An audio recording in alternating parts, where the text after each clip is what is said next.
Okay, நாங்க பாடத்துக்கு போவோம். உங்களுக்கு கணக்கீட்டு அறிமுகம், அதுல 1.1 கணக்கீட்டின் அறிமுகமும் முக்கியத்துவமும். அடுத்தது அக்கறை செலுத்தும் தரப்பினர், அது உங்களோட ஹெடிங். அது கீழே நாங்க முதலாவது பார்த்தோம் கணக்கீடு தொடர்பான உயர் தொழில் கணக்கீட்டு நிறுவனங்கள். அதுல முதலாவது அமெரிக்கா கணக்கீட்டு சங்கம், இரண்டாவது அமெரிக்கா சான்றுபடுத்திய பொது கணக்காளர் நிறுவனம், மூன்றாவது இலங்கை பட்டய கணக்காளர் நிறுவனம். அந்த 3 நிறுவனங்கள் தொடர்பாக எழுதினோம். அடுத்தது கணக்கீட்டுக்கான வரைவிலக்கணம். உங்களுக்கு கணக்கீடு என்றால் என்ன, கணக்கீட்டுக்கான விளக்கம் பார்த்தோம். அதுல முதலாவது பார்த்தோம் ஒவ்வொரு நிறுவனங்கள் கணக்கீடு தொடர்பா எந்த விளக்கத்தை முன்வைத்துள்ளது, அதை நாங்க தெளிவா படிச்சோம். அடுத்தது கணக்கீடு தொடர்பான பொதுவான வரைவிலக்கணம், அதை உங்களுக்கு லாஸ்டா பார்த்தோம். நிறுவனத்தில் அக்கறை செலுத்தும் தரப்பினர்கள் தீர்மானங்களை மேற்கொள்வதற்கு தேவையான பொருளாதார தகவல்களை தொடர்பாடல் செய்யும் ஒரு செயன்முறை.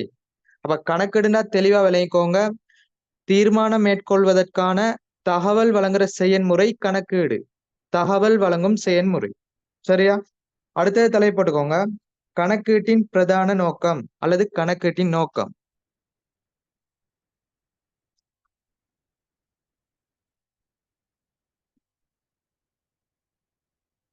கணக்கீட்டின் நோக்கம் அல்லது கணக்கீட்டின் பிரதான நோக்கம்.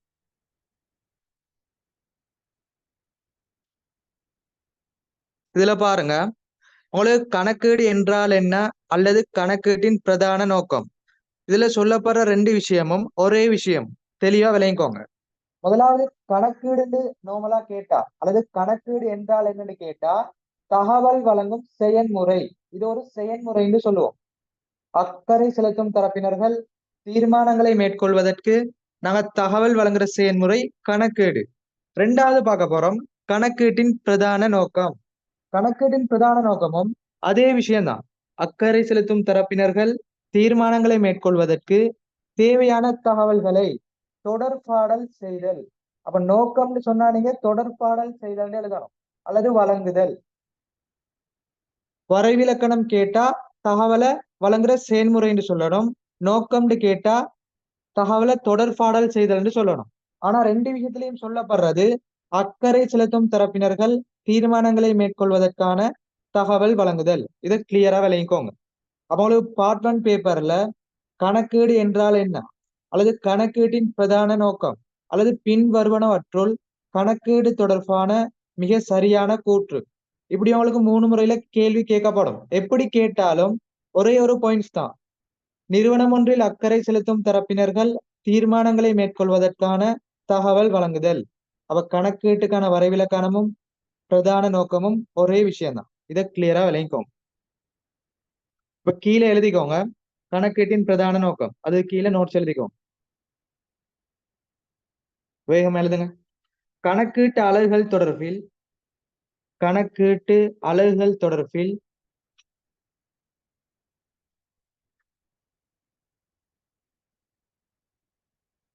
கணக்கீட்டு அலகு நாங்க பின்னுக்கு படிப்போம். அடுத்தது கணக்கீட்டு அலகுகள் தொடர்பில்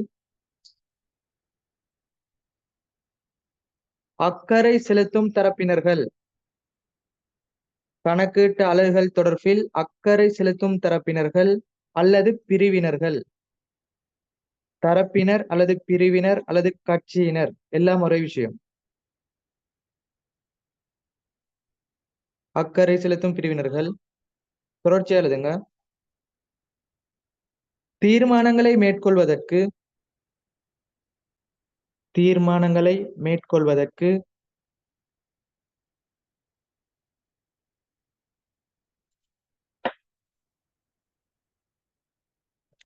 தேவையான பொருளாதார தகவல்களை தேவையான பொருளாதார தகவல்களை தேவையான பொருளாதார தகவல்களை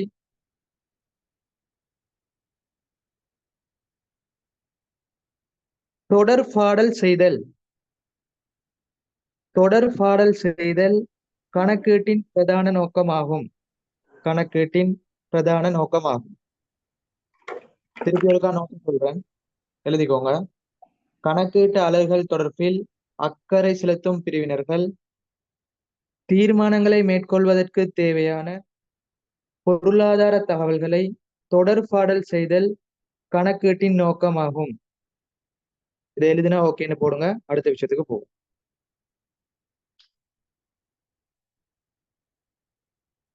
அப்ப தெளிவா அந்த கணக்கீட்டுக்கான பொது வரைவிலக்கணம், அதுக்கு கீழே உங்களுக்கு கோடு போட சொன்ன தகவல் வழங்குற முழுமையான செயல்முறை, அது கீழே கோடு போட்டுக்கோங்க. கணக்கீட்டின் பிரதான நோக்கம்டா தகவலை தொடர்பாடல் செய்தல், அது கீழே கோடு போட்டுக்கோங்க. இது ரெண்டும் ஒரே விஷயம். சரியா?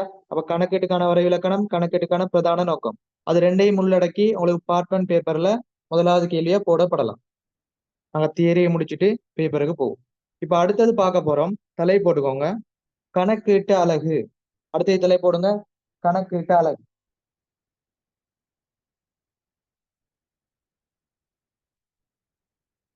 அக்கவுண்டிங் யூனிட்னு சொல்லுவோம். யூனிட்னா அலகு, கணக்கீட்டு அலகு. தலை போடுங்க.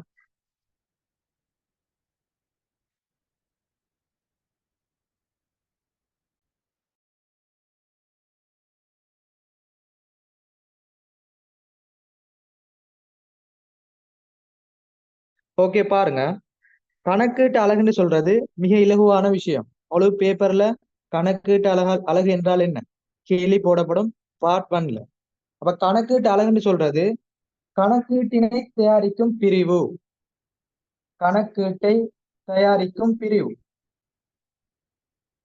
கணக்கீட்டை யாரு தயாரிப்பாங்களோ அதை நாங்க சொல்லுவோம் கணக்கீட்டு அலகு. சரியா? கணக்கீட்டினை தயாரிக்கும் பிரிவு கணக்கீட்டு அலகு ஆகும். உதாரணமாக ஒரு தனிநபர் கணக்கு செய்யலாம். இப்ப நீங்க உங்களோட கணக்க செய்யலாம். நீங்க உழைக்கிற வருமானங்கள், மேற்கொள்கின்ற செலவு, அதை உள்ளடக்கி ஒரு கணக்கு செய்யலாம். அப்ப தனிநபர் கணக்கு செய்யலாம். இரண்டாவது, ஒரு நிறுவனம் கணக்கு மேற்கொள்ளலாம். மூன்றாவது, அரசு கணக்கு மேற்கொள்ளலாம். இலாப நோக்கமற்ற நிறுவனம், இங்க லாப நோக்கம் இல்ல, லாப நோக்கம் இல்லாத நிறுவனம், அதுக்கு நாங்க சொல்லுவோம் கழகம், கிளப்னு சொல்லுவோம். சரியா? அப்ப கணக்கீட்டு அலகுன தெளிவா விளையங்கோங்க. கணக்கீட்டை தயாரிக்கும் பிரிவு கணக்கீட்டு அலகாகும். சரியா?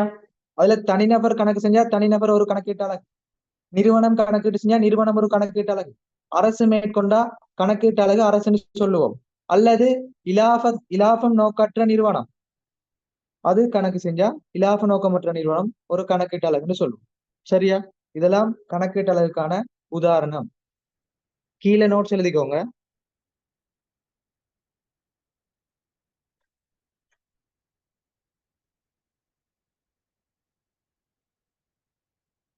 கணக்கீட்டு அலகு என்பது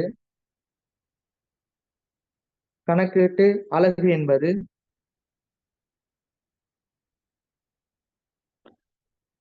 கணக்கீட்டினை தயாரிக்கும் பிரிவு ஆகும். கணக்கீட்டினை தயாரிக்கும் பிரிவு ஆகும்.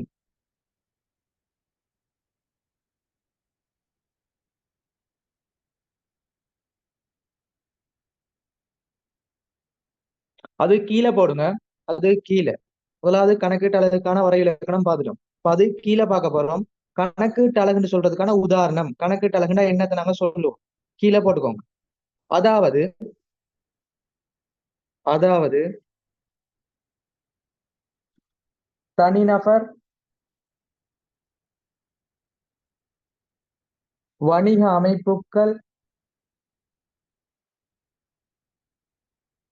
அல்லது நிறுவனங்கள், வணிக அமைப்புகள் அல்லது நிறுவனங்கள்,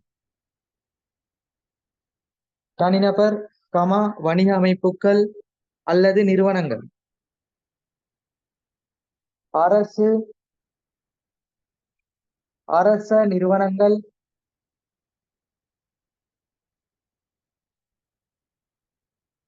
மற்றும் இலாப நோக்கமற்ற நிறுவனம். இலாப நோக்கமற்ற நிறுவனம்.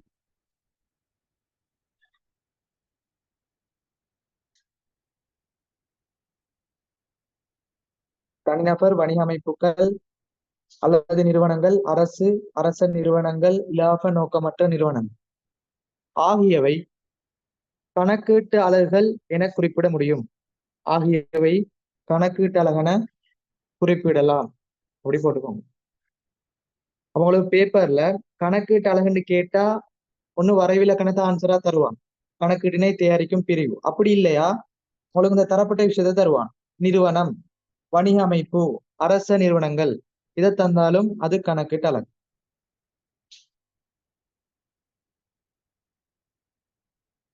அடுத்த வரியில போட்டுக்கோங்க, அடுத்த வரியில நோட்ல போட்டுக்கோங்க.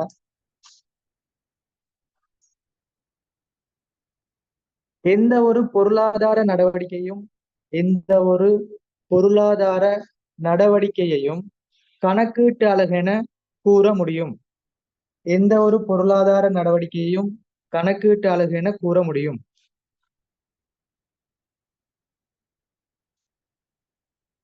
பொருளாதார நடவடிக்கை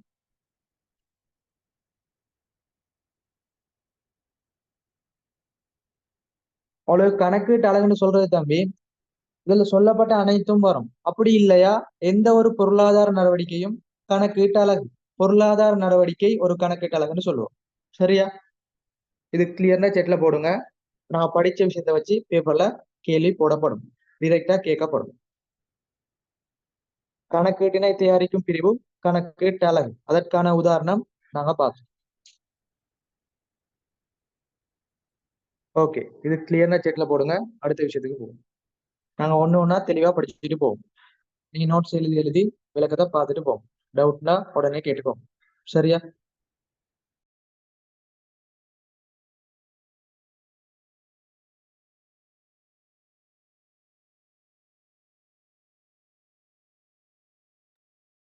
ஓகே, அடுத்த விஷயத்துக்கு போவோம். அடுத்தது தலை போடுங்க, கணக்கீட்டு தகவல்கள். கணக்கீட்டு தகவல்கள்.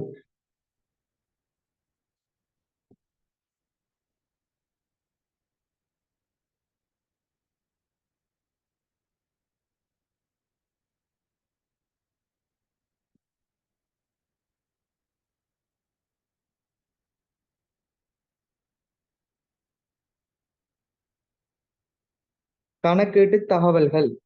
நாங்க கணக்கீட்டு தகவலை ரெண்டா வகைப்படுத்துவோம். முதலாவது நிதிசார் தகவல்,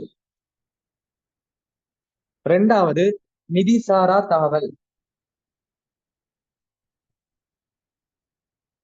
இங்க நிதிசார் தகவல்னு சொல்றது பொருளாதார தகவல். சரியா? இதை நோட் பண்ணிக்கோங்க. அடுத்து நாங்க இலக்கணத்துக்கு போவோம். கணக்கீட்டு தகவலை ரெண்டா பிரிப்போம். முதலாவது நிதிசார் தகவல், இரண்டாவது நிதிசாரா தகவல். முதலாவது நிதிசார் தகவல்னா என்ன? சிம்பிளா விளங்கிக்கோங்க. நிதிசார் தகவல்னு சொல்றது பணத்தினால் அளவிடக்கூடிய தகவல்கள் நிதிசார் தகவல்கள் ஆகும். உங்களுக்கு பண பெறுமதியினால அளவிடக்கூடியதா இருந்தா அது நிதிசார் தகவல். உதாரணமாக நிதி ஆண்டுக்கான விற்பனை ரூபா 1,00,000. நீ குறித்த ஒரு காலப்பகுதியில விற்பனை செஞ்சுக்கிறீங்க ரூபா 1,00,000. அல்லது ஒரு வணிக நிறுவனத்துல பொருட்களை கொள்வனவு செஞ்சுக்கிறீங்க ரூபா 50,000. அப்ப அங்கனையே பண பெறுமதி சொல்லப்படுது 1,50,000. அப்ப நிதிசார் தகவல்டா என்ன? பணத்தினால் அளவிடக்கூடிய தகவல் நிதிசார் தகவல். சிம்பிளானது. அடுத்ததுக்கு போறோம். நிதி சாரா தகவல். அதை அப்படியே மாத்தி எடுங்க, எதிரா பாருங்க. பணத்தினால் அளவிட முடியாத தகவல் நிதி சாரா தகவல். இன்னும் பண பெறுமதி இல்லை. அதுக்கு எப்படி உதாரணம் பார்ப்போம். பண பெறுமதி வராது. ஒரு நிறுவனத்துல வேலை செய்கின்ற ஊழியர்களின் எண்ணிக்கை 50. ரெண்டாவது ஒரு நிறுவனத்துல சிறந்த வேலை சூழல் காணப்படுது. நாங்க வேலை செய்யறதுக்கான சிறந்த சூழல் காணப்படுது, வேலை சூழல். அப்ப ஊழியர்களின் எண்ணிக்கை என்று சொல்றது பண பெறுமதி இல்லை, இது ஒரு எண்ணிக்கை. சிறந்த வேலை சூழல், இதுல பெறுமதி சொல்லப்பட இல்லை. எனவே இது நிதிசாரா தகவல் ஆகும். அப்ப தெளிவா விளங்கிக்கோங்க. தகவலை ரெண்டா பிரிப்போம். நிதிசார் தகவல், நிதிசாரா தகவல். நிதிசார் தகவல்னா பணத்தினால் அளவிடக்கூடிய தகவல். உதாரணமா பார்த்தோம்னா விற்பனை 1,00,000, கொள்வனவு 50,000. இது பணத்தினால் அளவிடக்கூடியது. நிதிசாரா தகவல்னா பணத்தினால் அளவிட முடியாத தகவல். ஊழியர்களின் எண்ணிக்கை, நிறுவனத்தில் சிறந்த வேலை சூழல் காணப்படுகிறது, இதெல்லாம் நிதிசாரா தகவல். ஓகே, அடுத்தது போறோம். இந்த நிதிசார் தகவல்னு சொல்றது கணக்குல பதிவு செய்யப்படும். இதை தெளிவா விளங்கிக் கொள்ளணும். நாங்க கணக்குல பதிவு செய்யணும்டா அது பணத்தினால் அளவிடக்கூடிய தகவலா மட்டும்தான் இருக்கணும். அப்ப பணத்தினால் அளவிடக்கூடிய தகவல் மட்டும்தான் கணக்குல பதிவுக்கு உட்படுத்தப்படும். அப்ப நிதிசார் தகவல் மாத்திரமே கணக்குகளில் பதிவு செய்யப்படும். இரண்டாவது, நிதிசாரா தகவல். இந்த நிதிசாரா தகவல் கணக்குல பதிவு செய்ய மாட்டோம், ஆனால் முக்கியமானது. என்னதுக்கு முக்கியம் அதை பார்ப்போம். பணத்தினால் அளவிட முடியாத தகவல் கணக்குல பதிவு செய்ய மாட்டோம், ஆனா முகாமை தீர்மானம் மேற்கொள்வதற்கு இதை நாங்க பயன்படுத்துவோம். நிதிசாரா தகவலை முகாமை தீர்மானத்துக்கு பயன்படுத்தும். முகாமையாளர்கள் தீர்மானங்களை மேற்கொள்வதற்கு நிதிசார் தகவல் பயன்படுத்தப்படும். இவ்வளவுதான் கணக்கீட்டு தகவல் தொடர்பான முக்கியமான விஷயம். இப்ப நாங்க நோட்ஸுக்கு போவோம். சரியா? கீழே எழுதிக்கோங்க. முதலாவது நிதிசார் தகவலை கீழே எழுதிக்கோங்க. பணத்தினால் அளவிடக்கூடிய தகவல்கள் நிதிசார் தகவல் ஆகும். பணத்தினால் அளவிடக்கூடிய தகவல்கள் நிதிசார் தகவலாகும். வேகம் எழுதிக்கோங்க.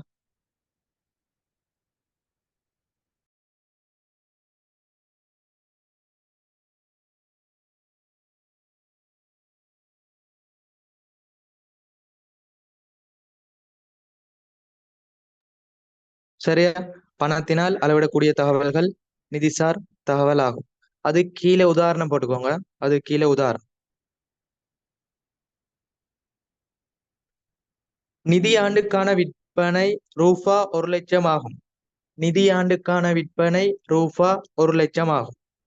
இங்க நிதி ஆண்டு சொல்லப்படுற விஷயம் என்னண்டா தெளிவா விளங்கிக்கோங்க. நிதி ஆண்டு பின்னுக்கு நான் படித்து தருவேன். கணக்குன்னு சொல்றது குறிப்பிட்ட ஒரு ஆண்டுக்கு தான் தயாரிக்கணும். 12 மாதம் அல்லது ஒரு வருடத்துக்கு தான் நாங்க கணக்கு தயாரிப்போம், ஆண்டுக்கு ஒரு முறை. அதைத்தான் சொல்லுவோம் நிதி ஆண்டு. கணக்கு செய்யற அந்த ஆண்டை சொல்லுவோம் நிதி ஆண்டு. சரியா? நிதி ஆண்டுக்கான விற்பனை ரூபா 1,00,000. ரெண்டாவது போட்டுக்கோங்க. நிதியாண்டுக்கான இலாபம் ரூபா 5,00,000. நிதியாண்டுக்கான இலாபம் ரூபா 5,00,000.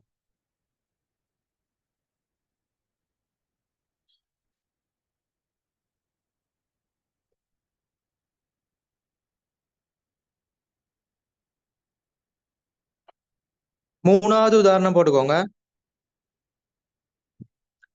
வணிகத்தின் மொத்த சொத்துக்கள் வணிகத்தின் மொத்த சொத்துக்கள் வணிகத்தின் மொத்த சொத்துக்கள் பெறுமதி போடுங்க ரூபா 10,00,000. சரியா? உங்களுக்கு பணப்பெறுமதியை உள்ளடக்கி தகவல் கூறப்பட்டா அது நிதிசார் தகவல். நாங்க நிறைய உதாரணம் எழுதிட்டு போகலாம். சரியா? இப்ப அடுத்ததுக்கு போவோம்.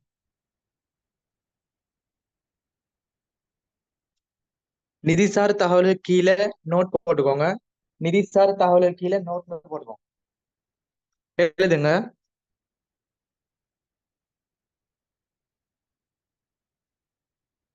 நிதிசார் தகவலானது நிதிசார் தகவலானது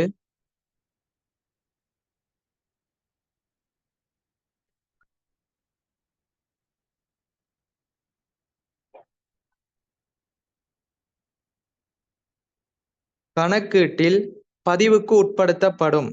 நிதிசார் தகவலானது கணக்கீட்டில் பதிவுக்கு உட்படுத்தப்படும். நிதிசார் தகவலானது கணக்கீட்டில் பதிவுக்கு உட்படுத்தப்படும். நிதிசார் தகவலை நாங்க கணக்குல பதிவு செய்வோம்.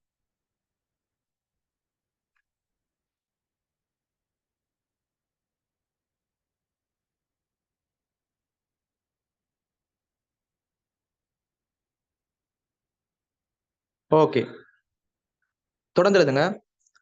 அதாவது அதாவது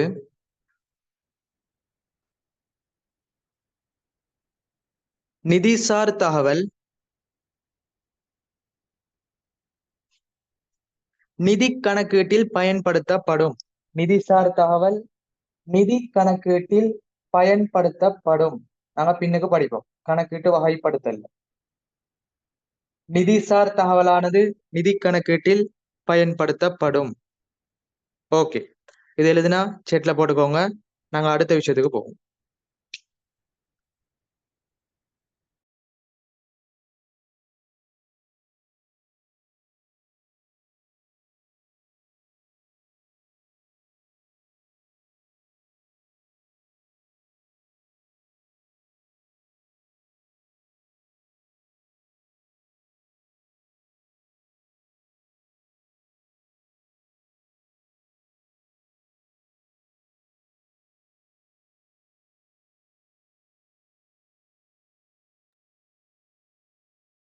ஓகே, அடுத்தது எழுதிக்கோங்க.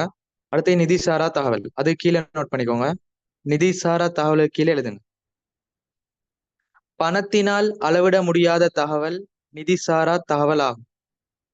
பணத்தினால் அளவிட முடியாத தகவல் நிதி சாரா தகவல் ஆகும்.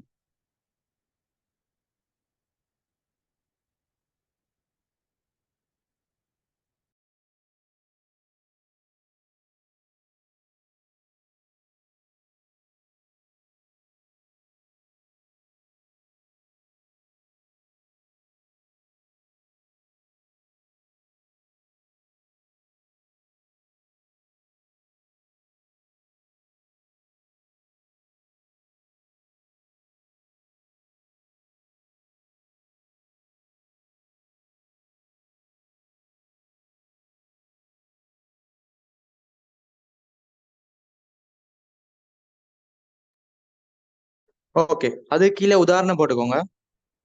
உதாரணம்: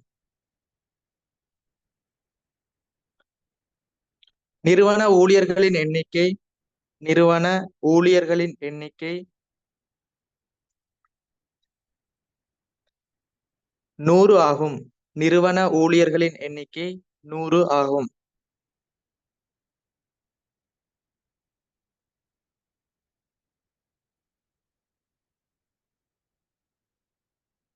ரெண்டாவது எழுதிக்கோங்க.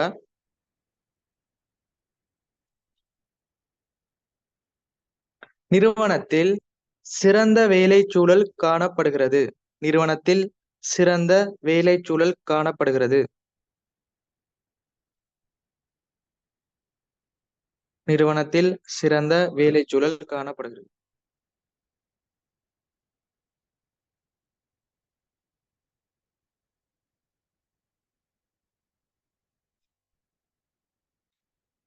ஓகே, நிதி சாரா தகவல், அது கீழே நோட் போட்டுக்கோங்க.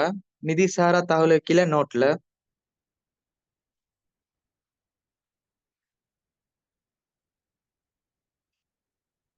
நிதி சாரா தகவலானது நிதி சாரா தகவலானது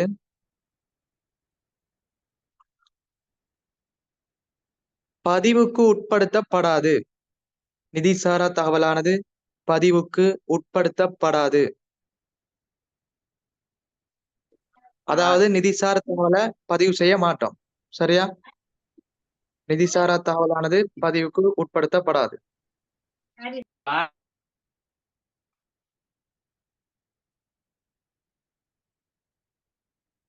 ஓகே, தொடர்ந்து எழுதுங்க. அதாவது அதாவது நிதி சாரா தகவலானது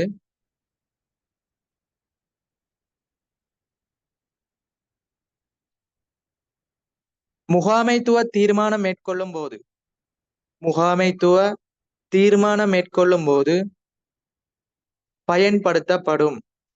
அல்லது முகாமையாளர்கள் தீர்மானங்கள் மேற்கொள்ளும் போது பயன்படுத்தப்படும்.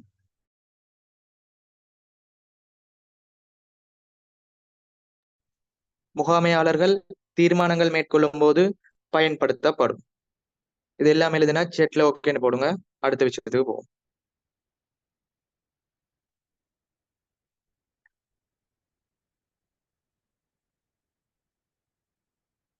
ஓகே, அடுத்த வரியில போடுங்க. அடுத்த வரியில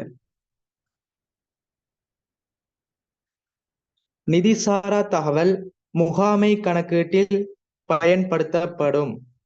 நிதி சாரா தகவல் முகாமை கணக்கீட்டில் பயன்படுத்தப்படும்.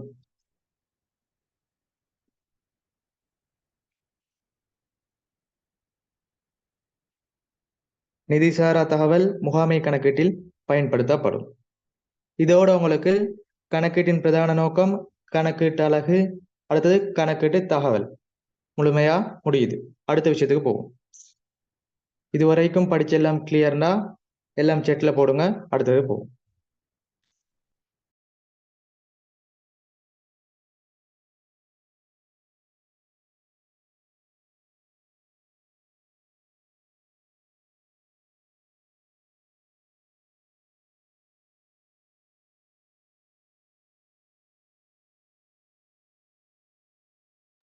அடுத்த தலைப்பு போடுங்க. கணக்கீட்டு தகவலின் பண்புகள். கணக்கீட்டு தகவலின் பண்புகள் அல்லது அம்சங்கள். இப்ப நாங்க படிச்ச கணக்கீட்டு தகவல், அந்த கணக்கீட்டு தகவல் எந்த பண்புகளை கொண்டு காணப்படும், அதுல அம்சங்கள் பார்க்க போறோம். தலை போடுங்க. கணக்கீட்டு தகவல்களின் பண்புகள் அல்லது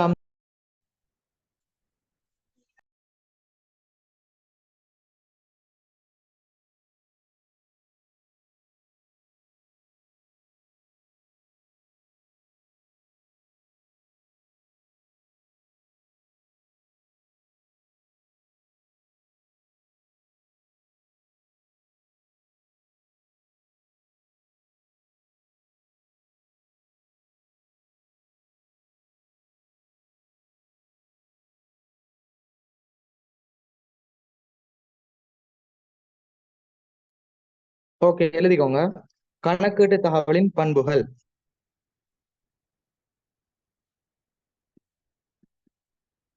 அவளுக்கு முதலாவது பாடத்துல இந்த கணக்கீட்டு தகவல்ற பண்புலாம் இல்ல, சரியா?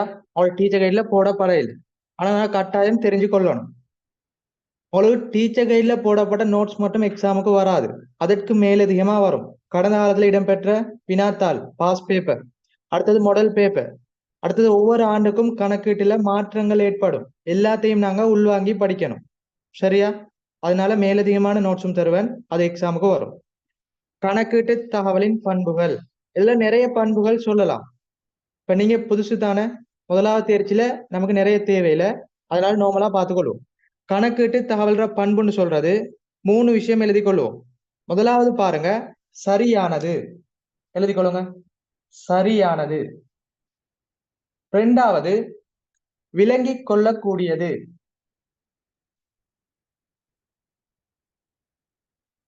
மூன்றாவது, ஒப்பிடக்கூடியது. நாங்க கணக்கீட்டுல பயன்படுத்துற தகவல் அல்லது அக்கறை செலுத்தும் தரப்பினர்கள் தீர்மானங்களை மேற்கொள்ளும் போது அவர்களுக்கு வழங்கக்கூடிய தகவல் 3 பண்புகளை கொண்டு காணப்படணும். முதலாவது சரியானதா இருக்கணும். நாங்க வழங்குற தகவல் சரியாயிக்கணும், பெறுமதி சரியாயிக்கணும். கொள்வனவா விற்பனையா, அது காசு விற்பனையா அல்லது கடன் விற்பனையா, எல்லாம் சரியாக காணப்படணும். இரண்டாவது, விளங்கி கொள்ளக்கூடியது, இலகுவா விளங்கி கொள்ளக்கூடியதா இருக்கணும். நாங்க அந்த தகவலை வச்சு கணக்கு செய்யணும்னு சொன்னா அதை பயன்படுத்துற அனைவரும் இலகுவா விளங்கி கொள்ளக்கூடிய மாதிரி இருக்கணும், சரியா? மூன்றாவது, ஒப்பிடக்கூடியது. இப்ப 2 நிறுவனங்கள் காணப்படுது, ஏபிசி நிறுவனம், அடுத்தது பிக்யூஆர் நிறுவனம். 2 நிறுவனம் இயக்கி, இந்த 2 நிறுவனங்களும் நாங்க வழங்குற தகவலை வச்சு கணக்கு செய்ய போகுது. நாங்க வழங்குற தகவலை வச்சு கணக்கு செய்ய போகுது. அப்ப இந்த 2 நிறுவனங்களும் கணக்கு செஞ்சு முடிஞ்ச பிறகு ஒப்பிடக்கூடியதா இருக்கணும். நாங்க வழங்குற தகவலை வச்சு கணக்கு மேற்கொண்டா ஒப்பிடக்கூடியதா இருக்கணும். நாங்க 2 பேருக்கும் விற்பனைன்னு சொல்லி 1,00,000 தான் கொடுக்கிறோம், கொள்வனவுன்னு சொல்லி 5,00,000 தான் வழங்குறோம். அப்ப 2 பேரும் கணக்கு மேற்கொள்ளப்படுது. அப்படி கணக்கு செஞ்சு முடிஞ்சா அந்த 2 கணக்கையும் ஒப்பிடக்கூடியதா இருக்கணும். இவ்வளவுதான் பண்புகள். முதலாவது சரியானதாக காணப்படணும், இரண்டாவது விளங்கிக் கொள்ளக்கூடியதாக காணப்படணும், மூன்றாவது ஒப்பிடக்கூடியதா இருக்கணும். ஒப்பிடக்கூடியதுன்னா 2 விடயத்தை வச்சு நாங்க ஒப்பீடு செய்யறது, சரியா? இதை எழுதிக்கோங்க. அடுத்த விஷயத்துக்கு போவோம். இது மேலதிகமான விஷயம், ஸ்டார் மார்க் போட்டுக்கோங்க, சரியா? இது மேலதிகமா படிக்கிறது.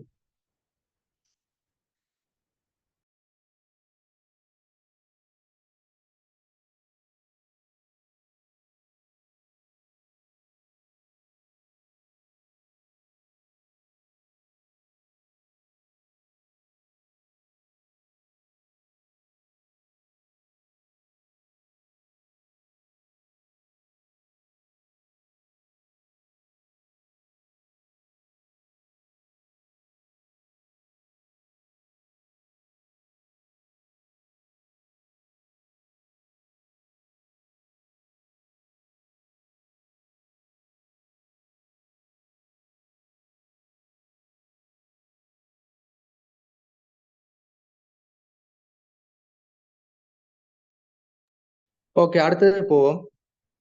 அக்கறை செலுத்தும் தரப்பினர். நாங்க இதுவரைக்கும் கணக்கீடின் பிரதான நோக்கம், அதுல கூடுதலா நாங்க கதைச்ச விஷயம் அக்கறை செலுத்தும் தரப்பினர். இப்ப நாங்க பார்க்க போறோம் அக்கறை செலுத்தும் தரப்பினர்னா என்ன. அக்கறை செலுத்தும் தரப்பினர் என்னத்துக்கு நிறுவனங்கள் மீது அக்கறை கொள்றாங்க, அதற்கான காரணம் என்ன, அதை ஃபுல்லா படிக்கும். தலைப்பு போடுங்க.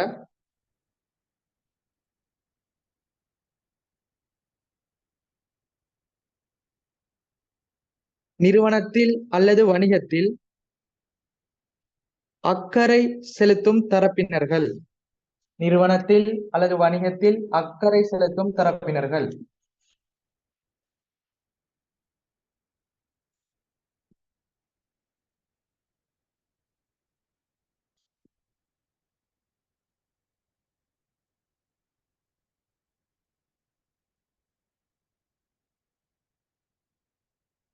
நிறுவனத்தில் அல்லது வணிகத்தில் அக்கறை செலுத்தும் தரப்பினர்கள்.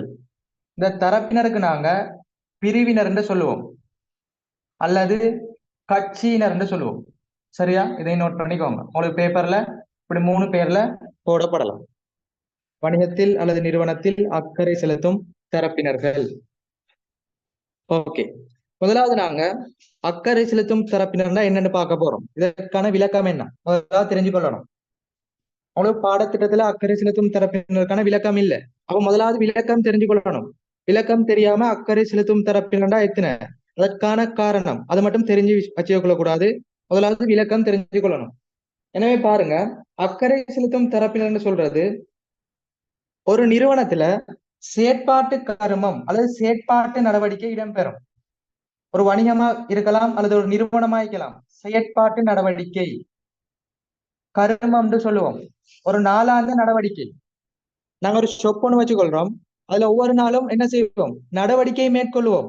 பொருட்களை கொள்வனவு செய்வோம், அடுத்தது பொருட்களை விற்பனை செய்வோம், காசு பெருவனவு வரும், காசு கொடுப்பனவு மேற்கொள்வோம், வருமானங்களை பெற்றுக்கொள்வோம், செலவுகளை மேற்கொள்வோம். இதை நாங்க சொல்லுவோம் செயற்பாட்டு நடவடிக்கை. கொள்வனவு, விற்பனை, வருமானம், செலவு, அடுத்து காசு பெற்றுக்கொள்றது பெருவனவு, காசு கொடுக்கிறது கொடுப்பனவு. இது எல்லாத்தையும் சொல்லுவோம் செயற்பாட்டு நடவடிக்கை. அப்ப நிறுவனத்தில் இடம்பெறக்கூடிய செயற்பாட்டு நடவடிக்கையில் அக்கறை கொள்ளும் தரப்பினர் அக்கறை செலுத்தும் தரப்பினர் ஆவார். இந்த செயற்பாட்டு நடவடிக்கையில யாரு அக்கறை கொள்றாங்களோ அந்த நபரை சொல்லுவோம் அக்கறை செலுத்தும் தரப்பினர். இவ்வளவுதான் சிம்பிளான விஷயம். ஒரு நிறுவனத்துல இடம்பெறக்கூடிய செயற்பாட்டு நடவடிக்கையில் அக்கறை கொள்ளும் தரப்பினர் அக்கறை செலுத்தும் தரப்பினர். இதை கிளியரா விளங்கிக்கோங்க. எனவே கீழே எழுதுங்க.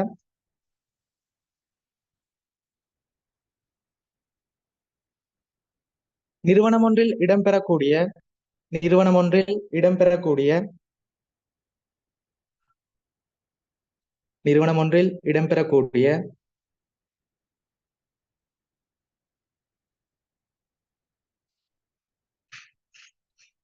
நாளாந்த செயற்பாட்டு நடவடிக்கையில் நாளாந்த செயற்பாட்டு நடவடிக்கையில் நிறுவனம் ஒன்றில் இடம்பெறக்கூடிய நாளாந்த செயற்பாட்டு நடவடிக்கையில்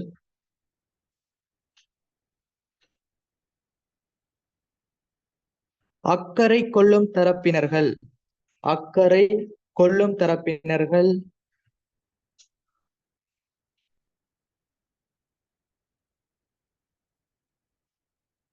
இதுவாகும்.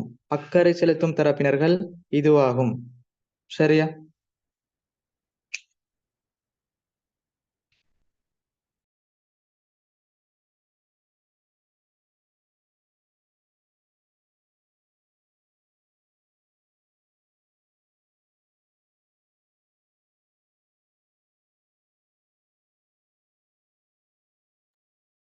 அடுத்தது நாங்க மெயினா பார்ப்போம் அக்கறை செலுத்தும் தரப்பினர்னா யாரு, எந்த நபர்களை அக்கறை செலுத்தும் தரப்பினர் சொல்லுவோம்.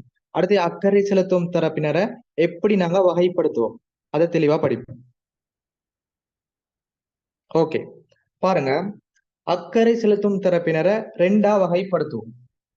முதலாவது, ஒரு நிறுவனத்தில் உள்ள காணப்படக்கூடிய நபர், நிறுவனத்திற்குள்ள காணப்படக்கூடிய நபர் உள்ளக தரப்பினர். இது நிறுவனத்துக்குள்ள காணப்படும்.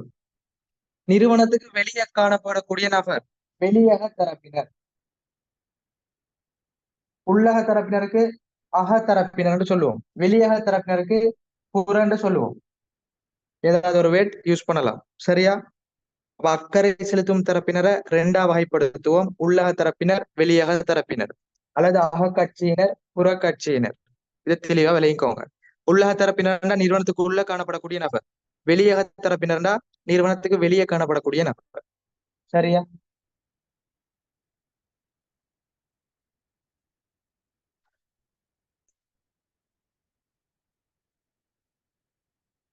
இதை அப்படி நோட் பண்ணிக்கோங்க. இதை சிம்பிளா நோட் பண்ணிக்கோங்க.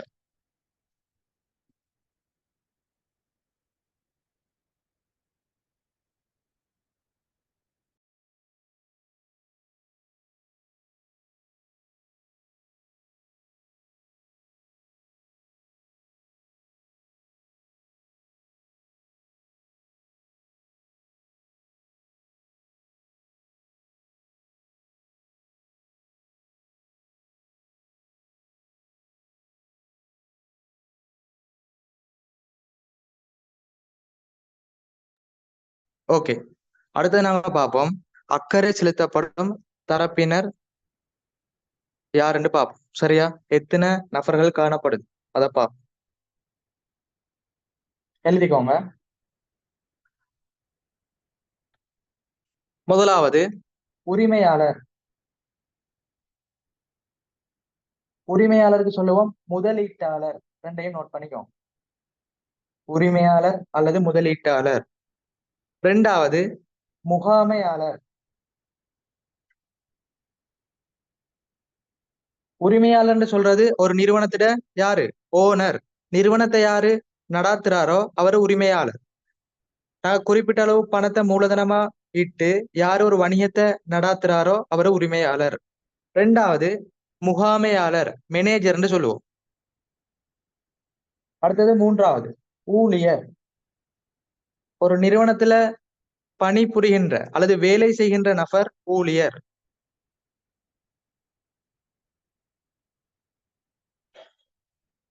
அடுத்து நாலாவது எழுதிக்கோங்க வாடிக்கையாளர். வாடிக்கையாளர் சொல்றது கஸ்டமர்.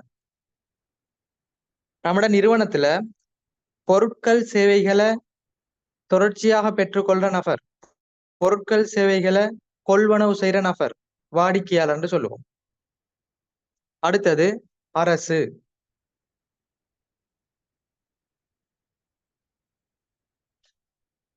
அடுத்து இறுதி எழுதிக்கோங்க கடன் கொடுத்தோர், கடன் வழங்குனர். கடன் கொடுத்தோர் மற்றும் கடன் வழங்குனர்.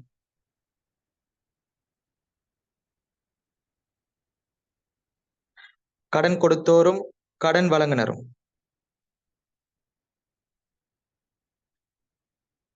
கடன் கொடுத்தோர் மற்றும் கடன் வழங்குனர். இந்த ஆறு தரப்பினரையும் சொல்லுவோம் அக்கறை செலுத்தும் தரப்பினர். இதை தெளிவா பாடம் வாங்கி வச்சுக்கொள்ளணும். எக்ஸாமுக்கு கட்டாயம் போடப்படும். அவனோட ஃபர்ஸ்ட் டைம் எக்ஸாம் முதலாம் தவணை பேப்பர்ல இப்ப நாங்க படிக்கிற எல்லா விஷயம் போடப்படும். தெளிவா உங்களுக்கு தியரியை முடிச்சுட்டு முழுமையா பேப்பர் கிளாஸ் செய்வேன். சரியா? இதை எழுதின செட்ல போடுங்க. இப்ப நாங்க பார்த்தோம் நம்ம முன்னுக்கு அக்கறை செலுத்தும் தரப்பினரை ரெண்டா வகைப்படுத்துவோம். உள்ளக தரப்பினர், வெளியக தரப்பினர். இதுல மொத்தம் ஆறு தரப்பினர் நாங்க சிலபஸ்ல படிக்கக்கூடியது. இதை நாங்க வகைப்படுத்தி காட்டுவோம். உரிமையாளரும் முகாமையாளரும் ஊழியரும் உள்ளக தரப்பினர் சொல்லுவோம். ஒரு நிறுவனத்துக்கு உள்ள காணப்படுவாங்க. வாடிக்கையாளர், அரசு, கடன் கொடுத்தோர், கடன் வழங்குனர். இது வெளியில காணப்படுவாங்க. வெளியக தரப்பினர் போட்டுக்கோங்க. இதுக்கு பக்கத்திலேயே நோட் பண்ணிக்கோங்க.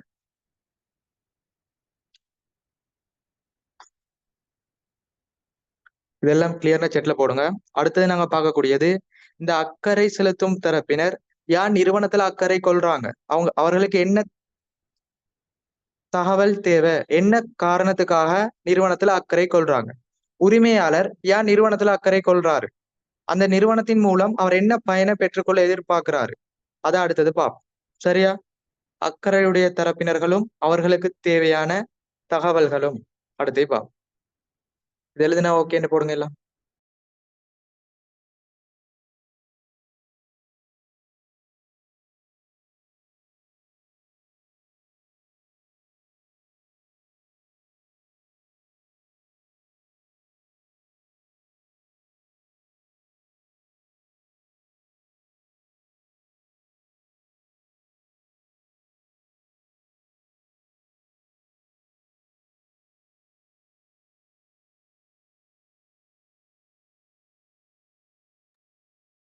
ஓகே, அடுத்த தலை போடுங்க. அடுத்த தலை போடுங்க. அக்கறை உடைய தரப்பினர்களும் வணிகத்தில் அக்கறை உடைய தரப்பினர்களும்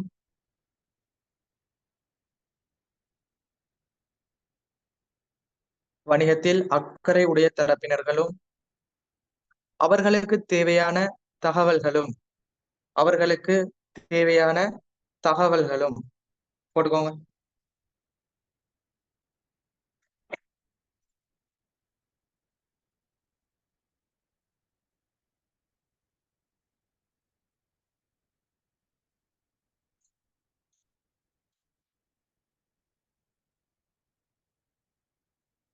அக்கறை செலுத்தும் தரப்பினர்களும் அவர்களுக்கு தேவையான தகவல்களும்.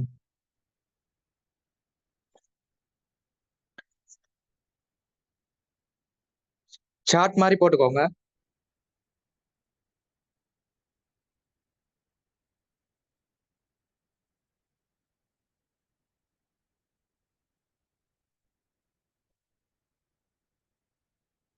சரியா? ரெண்டா பிரிச்சுக்கோங்க. முதலாவது அக்கறை செலுத்தும் தரப்பினர்,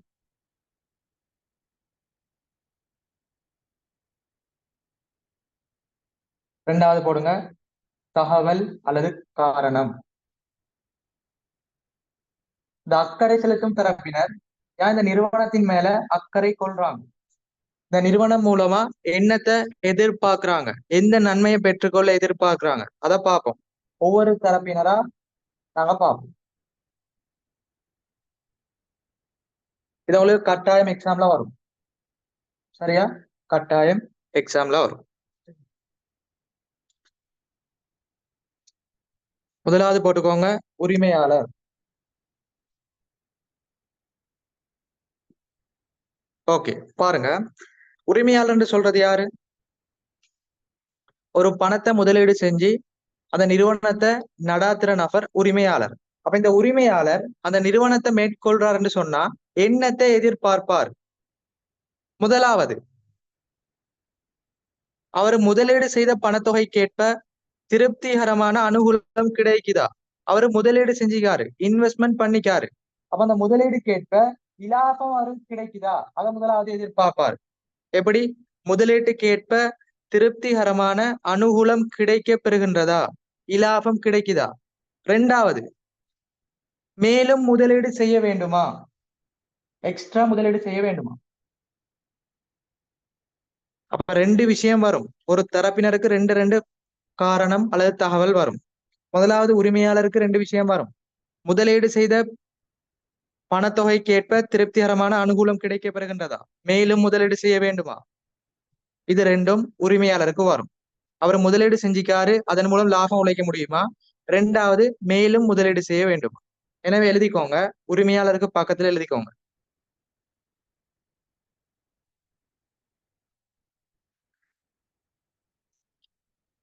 முதலீட்டுக்கு ஏற்ப ஒரு டீச்சர் கைட்ல எப்படி நோட்ஸ் தரப்பட்டிக்கோ அதை அப்படியே எழுதிக்கோங்க. சரியா? முதலீட்டுக்கு ஏற்ப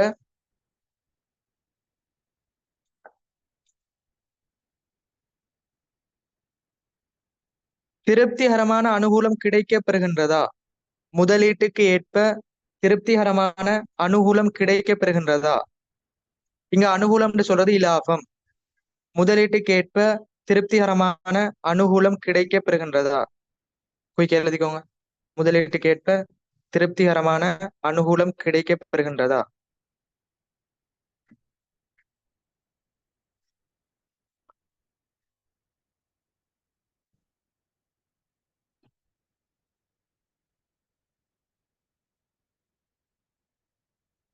ரெண்டாவது போட்டுக்கோங்க.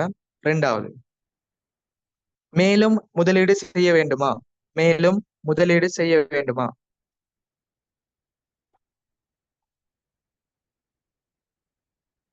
முதலீட்டுக்கு ஏற்ப திருப்திகரமான அனுகூலம் கிடைக்க பெறுகின்றதா, மேலும் முதலீடு செய்ய வேண்டுமா? அப்போ உரிமையாளர் சொன்னா ரெண்டே ரெண்டு விஷயம் கவனத்துல எடுத்துக்கோங்க. இதோட டீச்சர் கைட்ல முழுமையா உள்ள நோட்ஸ் அது கட்டாயம் நீங்க எழுதி கொள்ளணும். நான் உங்களுக்கு ஷார்ட் நோட்ஸ் தருவேன், அதை மட்டும் தெரிஞ்சு வச்சிருந்தா போதும். முதலீட்டுக்கு ஏற்ப திருப்திகரமான அனுகூலம் கிடைக்கப்படுகின்றதா, மேலும் முதலீடு செய்ய வேண்டுமா? இதை நீங்க முழுமையா பாடமாக்கி வைக்க தேவையில்லை. எப்படி பாடமாக்கி வச்சுக்கொள்ளணும்? உரிமையாளர் வந்தா இலாபம் அல்லது முதலீடு, இந்த ரெண்டும் ஞாபகம் வச்சுக்கொள்ளணும். லாபம் கிடைக்குதா? முதலீடு மேல முதலீடு செய்ய வேண்டுமா? அப்ப லாபம் முதலீடு சொன்னா உரிமையாளர். சரியா? இதை நார்மலா போட்டுக்கோங்க. இது ஷார்ட் நோட்ஸ், பிராக்கெட்ல சரி போட்டுக்கோங்க. முதலீடு இலாபம் அல்லது உரிமையாளருக்கு பக்கத்துல சரி போட்டுக்கோங்க. ஓகே, தகவலுக்கு கீழே இன்னொன்னு போட்டுக்கோங்க. தகவலுக்கு கீழே முதலீட்டுக்கான பாதுகாப்பு, முதலீட்டுக்கான பாதுகாப்பு, முதலீட்டுக்கான பாதுகாப்பு. சரியா? இதோட உரிமையாளர் தொடர்பான தகவல் முடியுது. ரெண்டாவதுக்கு போவோம். ரெண்டாவது போட்டுக்கோங்க, முகாமையாளர். முகாமையாளர்னு சொல்றது யாரு? ஒரு நிறுவனத்துல காணப்படுகின்ற ஊழியர். அவர்கள் நிறுவனம் தொடர்பான வேலைகளை மேற்கொள்வாங்க, பணிகளை மேற்கொள்வாங்க. முகாமையாளர் என்று சொல்றது யாரு? நிறுவனத்துல திட்டங்கள் தீர்மானங்களை நடைமுறைப்படுத்துகின்ற ஒரு நபர். நிறுவனம் என்று சொல்றது எந்த திட்டத்துக்காக ஆரம்பிக்கப்பட்டுச்சு? நிறுவனத்துல கோல் என்ன? எதிர்கால அபிவிருத்திக்கு என்ன திட்டம் தேவை? அந்த திட்டங்கள் தீர்மானங்கள் தொடர்பான வேலைகளை மேற்கொள்ற நபர் முகாமையாளர். சரியா? அப்ப முகாமையாளருக்கு என்ன தகவல்னு சொன்னா, முதலாவது திட்டங்கள் நடைமுறைப்படுத்தப்படுகின்றதா?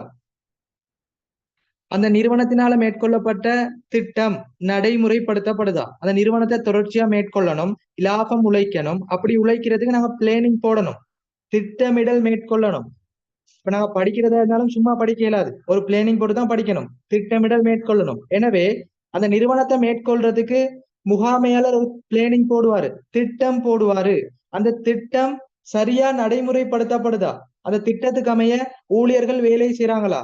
அது முதலாவது பாப்பாரு. எனவே தனது முகாமை திட்டம் நடைமுறைப்படுத்தப்படுகின்றதா? திட்டங்கள் தீர்மானங்கள் நடைமுறைப்படுத்தப்படுகின்றதா? இரண்டாவது, எதிர்கால அபிவிருத்திக்கு தேவையான திட்டங்கள் தீர்மானங்கள் எவை? நாங்க எதிர்காலத்துல நிறுவனத்தை டெவலப் பண்ணணும், அபிவிருத்தி மேற்கொள்ளணும். அதுக்கு எக்ஸ்ட்ராவா நாங்க என்ன திட்டங்கள் மேற்கொள்ளணும்? இந்த ரெண்டு விஷயமும் வரும். அப்ப முகாமையாளர்னா ஞாபகம் வச்சுக்கோங்க, திட்டம் தீர்மானம் வந்தா முகாமையாளர். ஷோர்ட்டா எப்படி ஞாபகம் வச்சுக்கொள்வோம்? திட்டம் தீர்மானம் வந்தா முகாமையாளர். இப்ப தகவல் எழுதி கொள்வோம், எழுதுங்க. தனது முகாமைத்துவ திட்டம் நடைமுறைப்படுத்தப்படுகின்றதா? தனது முகாமைத்துவ திட்டம் நடைமுறைப்படுத்தப்படுகின்றதா?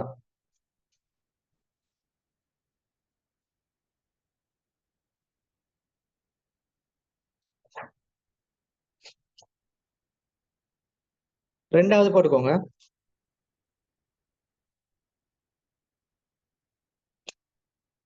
எதிர்கால அபிவிருத்திக்கு தேவையான எதிர்கால அபிவிருத்திக்கு தேவையான திட்டங்கள் தீர்மானங்கள் எவை? எதிர்கால அபிவிருத்திக்கு தேவையான திட்டங்கள் தீர்மானங்கள் எவை?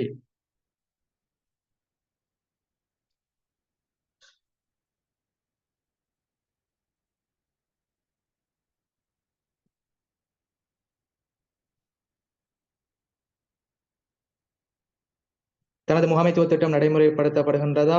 எதிர்காலத்தில் எடுக்க வேண்டிய திட்டங்கள் தீர்மானங்கள் எவை? எதிர்கால அபிவிருத்திக்கு தேவையான திட்டங்கள் தீர்மானங்கள் எவை? அந்த முகாமையாளருக்கு கீழே ஷார்ட் நோட்ஸா போட்டுக்கோங்க, திட்டம் தீர்மானம், திட்டம் தீர்மானம். சரியா? உரிமையாளர்னா லாபம் முதலீடு, முகாமையாளர்னா திட்டம் தீர்மானம். இது நீங்க ஷோர்ட்டா போட்டுக்கோங்க. அடுத்து மூன்றாவது பார்க்க போறோம், ஊழியர். ஊழியர்னு சொல்றது எம்ப்ளாயின்னு சொல்லுவோம். ஒரு நிறுவனத்துல பணிபுரிகின்ற நபர் ஊழியர். அந்த ஊழியர் என்னதுக்கு வேலை செய்வாங்க? உங்களுக்கு நார்மலா தெரியும். இப்ப நீங்க ஒரு சொப்புக்கு வேலை செய்ய போறீங்க, அல்லது ஒரு நிறுவனத்துக்கு வேலை செய்ய போறீங்க, ஒரு கம்பெனிக்கு வேலை செய்ய போறீங்க. முதலாவது என்னத்துக்கு வேலை செய்ய போவீங்க? சம்பளத்துக்காக தான் போவீங்க. இதான் அடிப்படை விஷயம். அப்ப ஒரு வருமானத்தை உழைக்கணும், நமக்கு சம்பளம் தேவை. அப்ப அந்த சம்பளத்தை பெற்றுக்கொள்வதற்காக நீங்க வேலை செய்ய போவீங்க. அப்ப ஊழியர் தொடர்பான முதலாவது விஷயம் என்ன? சம்பளம். ரெண்டாவது, இந்த ஊழியர் என்னதான் பாப்பாரு? ஓகே, சம்பளம் கிடைக்குது, நாங்க வேலை செய்யற அந்த தொழில், அந்த தொழில் தொழில் வந்து பாதுகாப்பா இருக்குமா? தொழில் வந்து நீண்ட காலத்துக்கு மேற்கொள்ள முடியுமா? பெர்மனண்டா தொழிலை நாங்க மேற்கொள்ள முடியுமா? அப்ப ரெண்டு விஷயம் பாப்பாரு. தொழில் பாதுகாப்பு, ரெண்டாவது சம்பளத்தை அதிகரிக்க முடியுமா? அப்ப ஊழியர் சொன்னா ரெண்டு விஷயம். அவர் மேற்கொள்ற தொழில் தொடர்பான பாதுகாப்பு, ரெண்டாவது சம்பளத்தை அதிகரிக்கக்கூடிய இயலுமை. இது ரெண்டும் ஊழியருக்கு வரும். சம்பளம், தொழில் பாதுகாப்பு. எனவே எழுதிக்கோங்க, தொழில் பாதுகாப்பு காணப்படுகின்றதா? தொழில் பாதுகாப்பு காணப்படுகின்றதா? நீங்க ஒவ்வொரு தகவலுக்கும் வினாக்குறி போட்டுக்கொள்ளணும், சரியா? முதலாவது எப்படி எழுதணும்? முதலீட்டுக்கேற்ப திருப்திகரமான அனுகூலம் கிடைக்கப்பெறுகின்றதா? மேலும் முதலீடு செய்ய வேண்டுமா? தனது முகாமைத்துவ திட்டம் நடைமுறைப்படுத்தப்படுகின்றதா? எதிர்காலத்தில் எடுக்க வேண்டிய திட்டம் தீர்மானம் ஏவை? எல்லாத்துக்கும் இறுதியில கொஸ்டின் மார்க் போட்டுக்கோங்க. ஓகே, அடுத்தது தொழில் பாதுகாப்பு காணப்படுகின்றதா?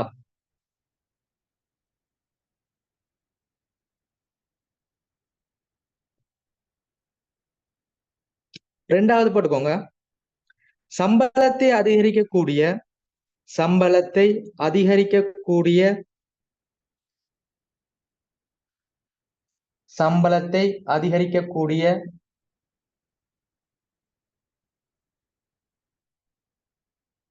இயலுமை.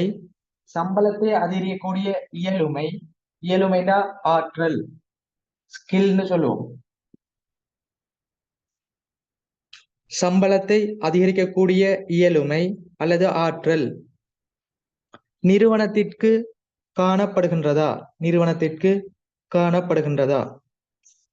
சரியா? இது ரெண்டும் ஊழியருக்கான விஷயம்.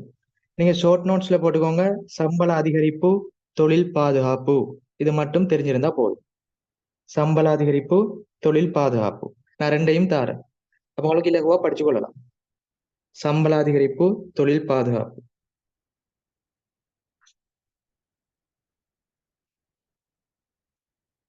அடுத்தது போட்டுக்கோங்க, வாடிக்கையாளர். அடுத்தது போடுங்க, வாடிக்கையாளர்.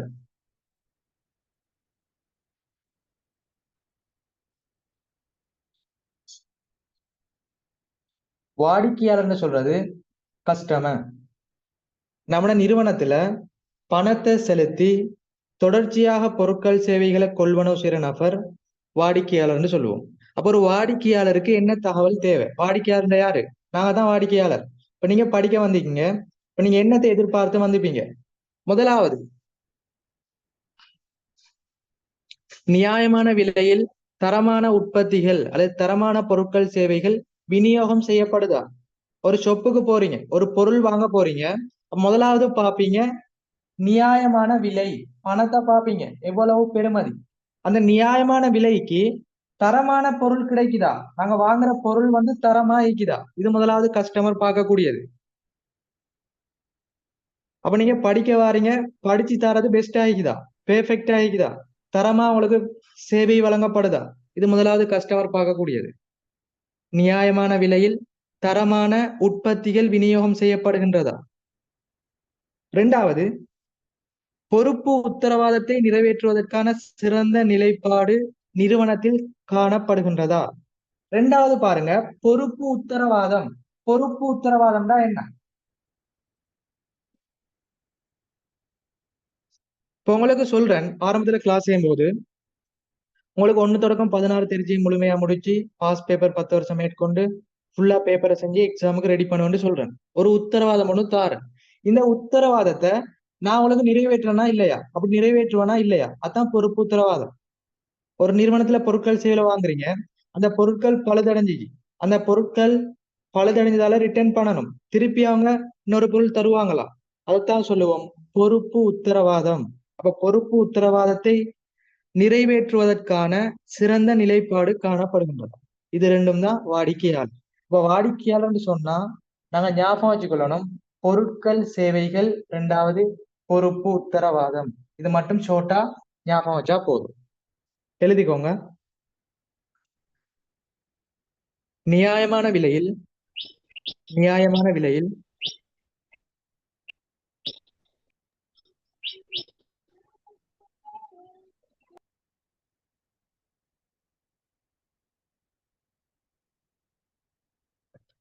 நியாயமான விலையில் தரமான உற்பத்திகள் விநியோகம் செய்யப்படுகின்றதா? நியாயமான விலையில் தரமான உற்பத்திகள் விநியோகம் செய்யப்படுகின்றதா? அந்த உற்பத்திக்கு போட்டுக்கோங்க பொருட்கள் சேவைகள். உற்பத்தியை நாங்க ரெண்டா வகைப்படுத்துவோம், பொருட்கள் சேவை. நீங்க பிசினஸ்ல படிப்பீங்க, சரியா? நியாயமான விலையில் தரமான உற்பத்திகள் விநியோகம் செய்யப்படுகின்றதா? அந்த உற்பத்திக்கு பிராக்கெட்ல போடுங்க பொருட்கள் சேவைகள்.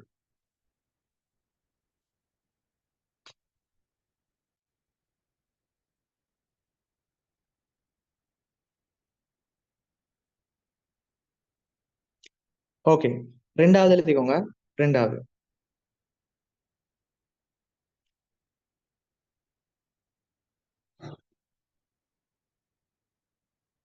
பொறுப்பு உத்தரவாதத்தை நிறைவேற்றுவதற்கான பொறுப்பு உத்தரவாதத்தை நிறைவேற்றுவதற்கான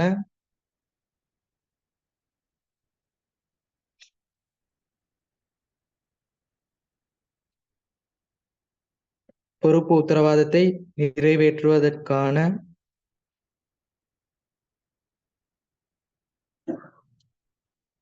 தொடர்ந்து எழுதுங்க.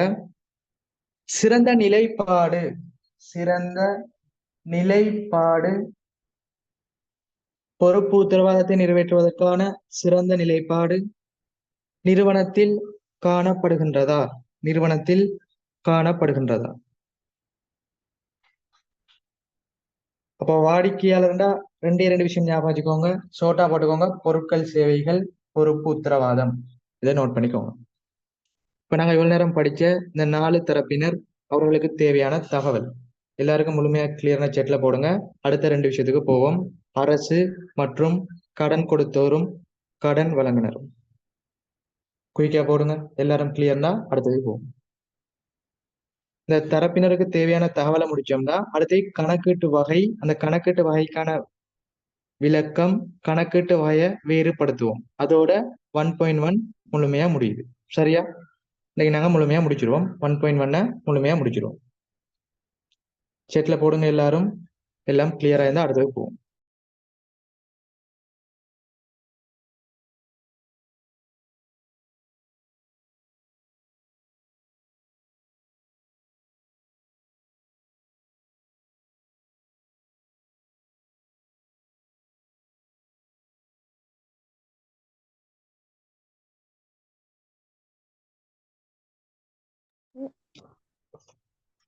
சரி, ஓகே, அடுத்தது போவோம். அடுத்த தலை போடுங்க அரசு. அடுத்த தலை போடுங்க அரசு.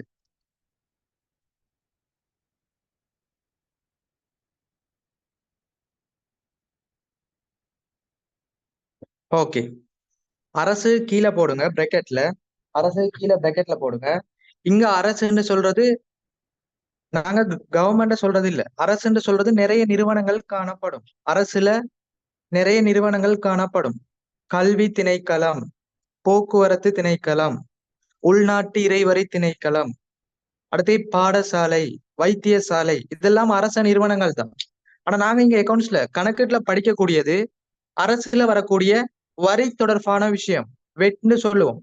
வரி தொடர்பான விஷயம் தான் படிக்க போறோம். எனவே அரச நிறுவனம் அல்லது அரசு கீழே போட்டுக்கோங்க உள்நாட்டு இறைவரி திணைக்களம். உள்நாட்டு இறைவரி திணைக்களம். அப்ப நாங்க அரசு கீழே பார்க்கக்கூடியது என்ன? இந்த உள்நாட்டு இறைவரி திணைக்களத்துக்கு என்ன தகவல் தேவை அதான் பார்க்க போறோம். போட்டுக்கோங்க. அரசு கீழே போடுங்க உள்நாட்டு இறைவரி திணைக்களம். பாருங்க, இந்த உள்நாட்டு இறைவரி திணைக்களத்துக்கு முதலாவது என்ன பார்க்கும். இப்ப நாங்க எல்லாம் ஒரு ஒரு தொழில் செய்வோம். இப்ப நீங்க மாணவர்கள்னா உங்களோட தொழில் என்ன? படிக்கிறது ஒரு தொழில். அடுத்தது உங்களோட கல்வியை முடிச்சா ஒரு தொழிலுக்கு போவீங்க. அப்படி தொழில் செய்வதன் மூலம் நாங்க என்னத்தை உழைப்போம்? ஒரு வருமானத்தை உழைப்போம். வருமானம். ஒவ்வொரு மாதமும் வருமானத்தை உழைப்போம். உதாரணமாக 50,000. சரியா? அப்ப தனிநபர்கள் வருமானங்கள் உழைக்கிறாங்க. அப்படி வருமானங்களை உழைக்கும் போது அதுக்கு வருமான வரின்னு ஒரு விஷயம் செலுத்தணும். வருமான வரி. அப்ப உள்நாட்டு இறைவரி திணைக்களத்துக்கு ஒவ்வொரு தனிநபரும், நாட்டில காணப்படக்கூடிய ஒவ்வொரு தனிநபரும் தான் உழைக்கிற வருமானத்துக்கு அமைய வரியை செலுத்தணும். அப்ப உள்நாட்டு இறைவரி திணைக்களம் முதலாவது பார்க்கிற விஷயம், உரியவாறு வரிகள் செலுத்தப்படுகின்றதா? தனிநபர்கள் உழைக்கிற வருமானத்துக்கு அமைய உரியவாறு வரி செலுத்தப்படுதா? அப்ப முதலாவது நோட்ஸ் என்ன? உரியவாறு வரிகள் செலுத்தப்படுகின்றதா? இரண்டாவது, தேவையான அறிக்கைகள் உரிய நிறுவனத்துக்கு வழங்கப்படுதா? அப்படி வரி செலுத்தப்பட்டா அந்த வரி செலுத்ததுக்கான ஒரு எவிடன்ஸ் ஈக்கும், ஒரு ஆவணம் ஈக்கும். அந்த ஆவணங்கள் உரிய நிறுவனத்துக்கு வழங்குறாங்களா? இப்ப நாங்க வருமானம் உழைக்கிறோம், அப்படி வருமானத்துக்கு வரி செலுத்துறோம், ஒவ்வொரு மாதமும் ஒவ்வொரு வருடமும் வரி செலுத்திக்கிட்டு வரோம். அப்படி வரி செலுத்துவதன் மூலம் நமக்கு ஒரு எவிடன்ஸ் கிடைக்கும், ஒரு ஆவணம் கிடைக்கும், நாங்க வரி செலுத்துறோம். அந்த அறிக்கைகள் உரிய நிறுவனத்துக்கு வழங்கப்படுதா? இது ரெண்டும் தான் உள்நாட்டு இறைவரி திணைக்களம் பாக்குறது. எனவே அரசுன்னு சொன்னா சிம்பிளா ஞாபகம் வச்சுக்கொள்ளணும், வரி வரி தொடர்பான ஆவணம். இதை மட்டும் தெரிஞ்சு வச்சுட்டா போதும், முழுமையான நோட்ஸ் தேவையில்லை. ஆனா கட்டாயம் நம்ம எழுதி கொள்ளணும், வரி தொடர்பான ஆவணம். எனவே எழுதிக்கோங்க, உரியவாறு வரிகள் செலுத்தப்படுகின்றதா? உரியவாறு வரிகள் செலுத்தப்படுகின்றதா?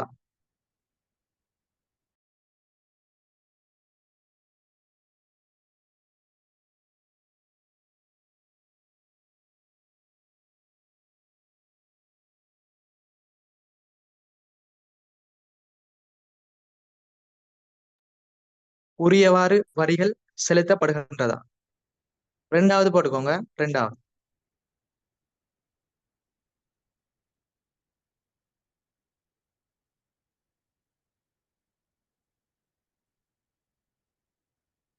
தேவையான அறிக்கைகள் தேவையான அறிக்கைகள், இங்க அறிக்கைன்னு சொல்றதுதான் ஆவணம்னு சொன்னேன், அறிக்கைன்ற நோட்டீஸ். சரியா? தேவையான அறிக்கைகள் உரிய நிறுவனத்துக்கு வழங்கப்படுகின்றதா? தேவையான அறிக்கைகள் உரிய நிறுவனத்திற்கு வழங்கப்படுகின்றதா? இது ரெண்டையும் எழுதிக்கோங்க. அப்ப அரசுன்னு சொன்னா வரி, வரி தொடர்பான ஆவணம். அடுத்து நாங்க இறுதியா பார்ப்போம், கடன் கொடுத்தோரும் கடன் வழங்குனரும். கடன் கொடுத்தோரும் கடன் வழங்குனரும். சரியா? ஆறாவது போட்டுக்கோங்க. ஆறாவது,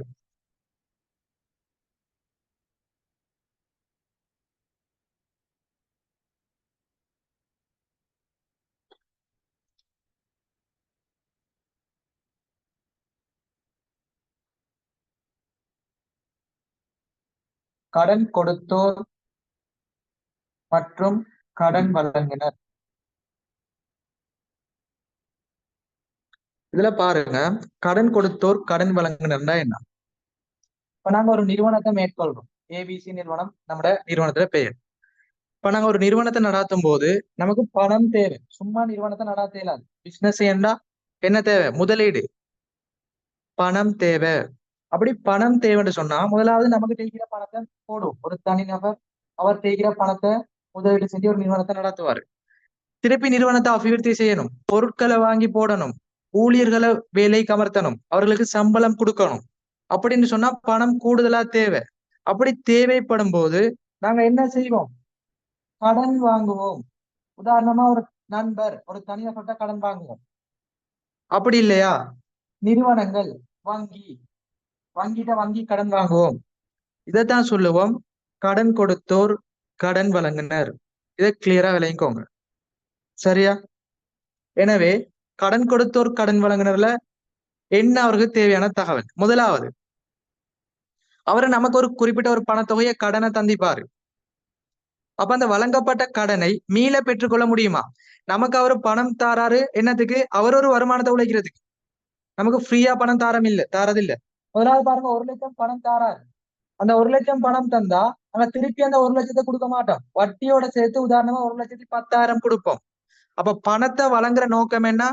வட்டியோட மீள பெற்றுக் கொள்றதுக்கு. எனவே முதலாவது தகவல், வழங்கப்பட்ட கடனை மீள பெற்றுக் கொள்ள முடியுமா?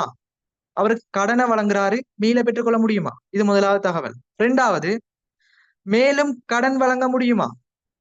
அவர் எக்ஸ்ட்ராவா கடன் வழங்க முடியுமா? இந்த ரெண்டு விஷயம்தான் கடன் கொடுத்தோர் கடன் வழங்குனர் பாக்குறது. எனவே எழுதிக்கோங்க, வழங்கப்பட்ட கடனை மீள பெற்றுக்கொள்ள முடியுமா? வழங்கப்பட்ட கடனை மீள பெற்றுக்கொள்ள முடியுமா?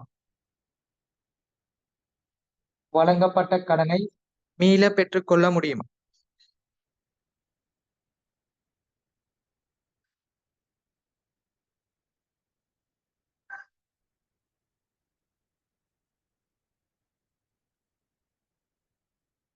ரெண்டாவது பாருங்க.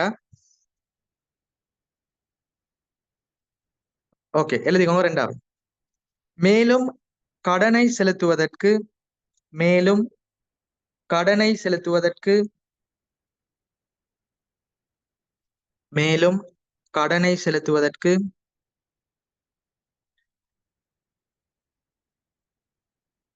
மேலும் கடனை செலுத்துவதற்கு நிறுவனத்திற்கு இயலுமை காணப்படுகிறதா? நிறுவனத்திற்கு இயலுமை காணப்படுகிறதா?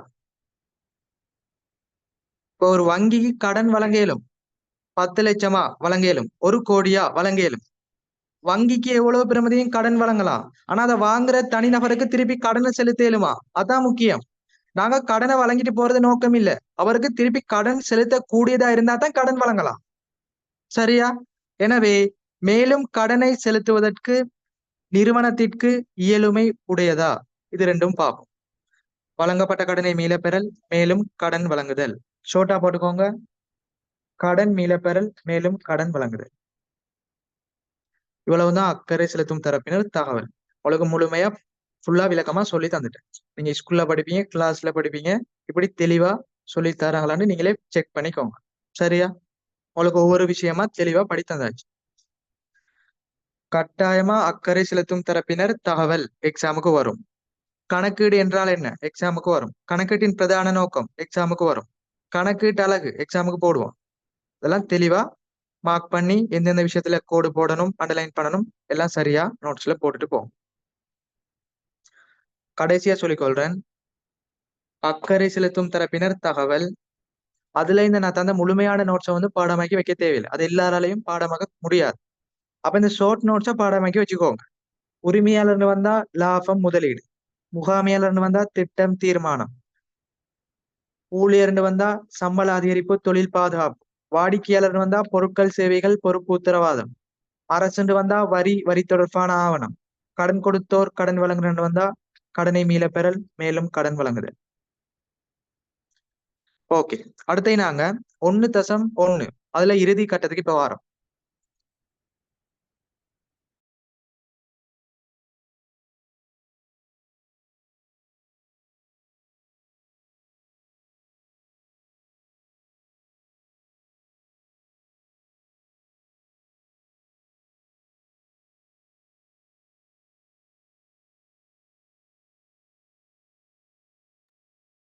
தலை போடுங்க. கணக்கீட்டின் வகைகள். கணக்கீட்டின் வகைகள். கணக்கீடு எத்தனையா வகைப்படுது? கணக்கீட்டின் வகைகள்.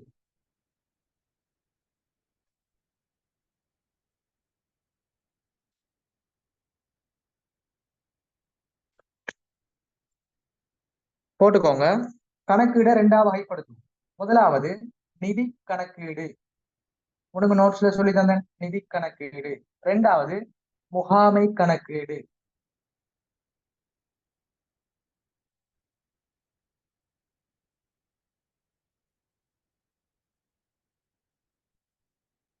பைனான்சியல் அக்கவுண்டிங் சொல்லுவோம். இரண்டாவது முகாமை கணக்கீடு, மேனேஜ்மெண்ட் அக்கவுண்டிங். எழுதிக்கோங்க.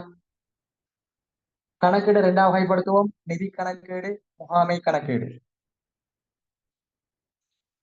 இந்த முகாமை கணக்கீட நாங்க வகைப்படுத்துவோம் கிரய கணக்கீடு. இதையும் மேலதிகமா வெள்ளைக்கோங்க. உங்களுக்கு சிலபஸ்ல கணக்கீட 2ஆ வகைப்படுத்துறது நிதி கணக்கீடு, முகாமை கணக்கீடு, அது மட்டும்தான் நான் மேலதிகமா சொல்லித்தாரேன். முகாமை கணக்கீட்டை வகைப்படுத்தினா கிரய கணக்கீடு, அதையும் எழுதிக்கோங்க. தொண்டமனார் பேப்பர் அவளுக்கு டேம் பேப்பர்ல இப்படி கேள்வி போடப்படுது. சரியா? முகாமை கணக்கீடை வகைப்படுத்துவோம் கிரய கணக்கீடு. காஸ்ட் அக்கவுண்டிங்னு சொல்லுவோம். காஸ்ட்னு சொன்னா கிரயம் பின்னுக்கு படிக்கும். இது எழுதினா ஓகேன்னு போடுங்க. அடுத்த விஷயத்துக்கு போகும். கணக்கீட்டின் வகைகள் கணக்கீடு இரண்டாக வகைப்படுத்துவோம். நிதி கணக்கீடு, முகாமை கணக்கீடு. முகாமை கணக்கீட்டின் வகை கிரய கணக்கீடு. அடுத்தது நாங்க நிதி கணக்கீடுண்டா என்ன, முகாமை கணக்கீடுண்டா என்ன, வரைவிலக்கணத்துக்கு போவோம். அடுத்து முகாமை கணக்கீட்டினையும் நிதி கணக்கீட்டினையும் வேறுபடுத்துவோம். அதோட 1.1 முடியுது.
ஓகே, இப்ப தலை போடுங்க.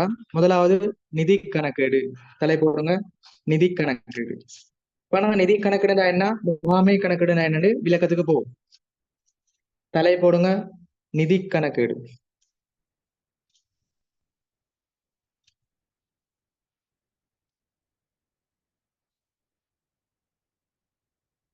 பாருங்க, முதலாவது நிதி கணக்கீடுனா என்ன. நிதி கணக்கீடுன்னு சொல்றது தெளிவா விளங்கிக்கோங்க, கடந்த காலத்தோட சம்பந்தப்பட்ட ஒரு விஷயம். கடந்த காலத்தை அடிப்படையா கொண்ட கணக்கீடு நிதி கணக்கீடு. கடந்த காலத்துல இடம்பெற்ற கொடுக்கல் வாங்கல் நிகழ்வுகள், கடந்த காலத்துல இடம்பெற்ற கொடுக்கல் வாங்கல் நிகழ்வுகள். ஒரு நிறுவனத்துல கடந்த காலத்துல இடம்பெற்ற கொடுக்கல் வாங்கல் நிகழ்வுகள், அந்த தகவல்களை பொருளாதார தீர்மானங்களை மேற்கொள்வதற்கு பொருத்தமான முறையில ஒழுங்கமைத்து வெளித்தரப்பினருக்கு வழங்கினா அது நிதி கணக்கீடுன்னு சொல்லுவோம். தெளிவா பாருங்க, ஒரு நிறுவனம் காணப்படுது. அந்த நிறுவனமானது உதாரணமா நிறுவனம் 2020ல ஆரம்பிக்கப்படுது. இப்ப என்ன போகுது, 2024. சரியா?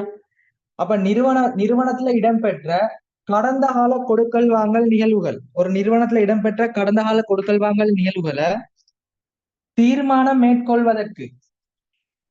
தீர்மானங்கள் மேற்கொள்வதற்கு பொருத்தமான முறையில ஒழுங்கமைத்து வெளித்தரப்பினருக்கு வழங்கினா அது நிதி கணக்கீடு ஆகும். அப்ப கணக்கெடுன்னு ஆரம்பத்துல படிச்சிட்டோம், தீர்மானம் மேற்கொள்ள தகவல் வழங்குறது, அதைத்தான் கொஞ்சம் விளக்கமா பாக்குறோம். நிதி கணக்கீடுன்னு சொன்னா கடந்த காலத்துல இடம்பெற்ற கொடுக்கல் வாங்கல் நிகழ்வுகளை தீர்மானம் மேற்கொள்வதற்கு பொருத்தமான முறையில ஒழுங்கமைத்து வெளித்தரப்பினருக்கு வழங்கினா அது நிதி கணக்கீடு. சிம்பிளான விஷயம். சரியா? கடந்த கால கொடுக்கல் வாங்கல் நிகழ்வுகளை பொருளாதார தீர்மானங்களை மேற்கொள்வதற்கு பொருத்தமான முறையில ஒழுங்கமைத்து வெளித்தரப்பினருக்கு வழங்குதல் நிதி கணக்கீடு ஆகும். ஓகே, கீழே எழுதிக்கோங்க.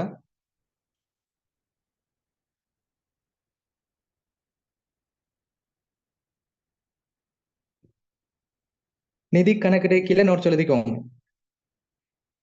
கடந்த கால கொடுக்கல் வாங்கல், கடந்த கால கொடுக்கல் வாங்கல்,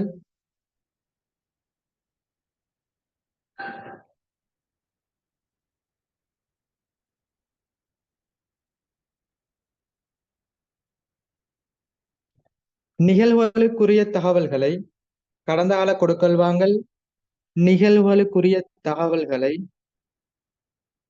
கடந்த கால கொடுக்கல் வாங்கல் நிகழ்வுகளுக்குரிய தகவல்களை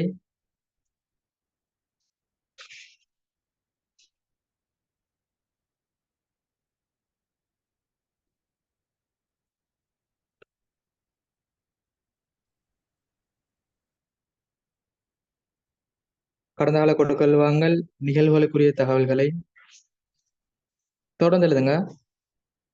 பொருளாதார தீர்மானங்களை மேற்கொள்வதற்கு, பொருளாதார தீர்மானங்களை மேற்கொள்வதற்கு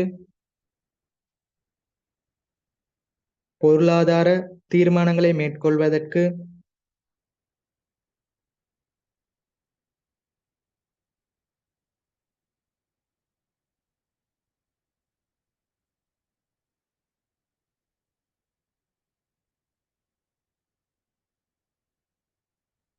பொருத்தமான முறையில் ஒழுங்கமைத்து, பொருத்தமான முறையில் ஒழுங்கமைத்து, பொருத்தமான முறையில் ஒழுங்கமைத்து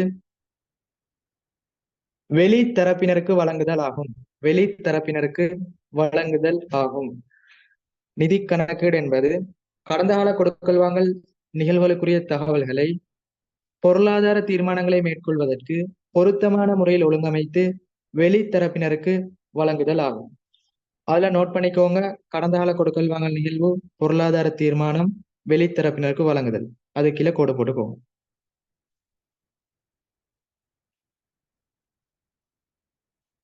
அடுத்த பாயிண்ட்ஸ் எழுதிக்கோங்க, அது கீழே நோட்ல போட்டுக்கோங்க. அடுத்தது அது கீழே நோட்ல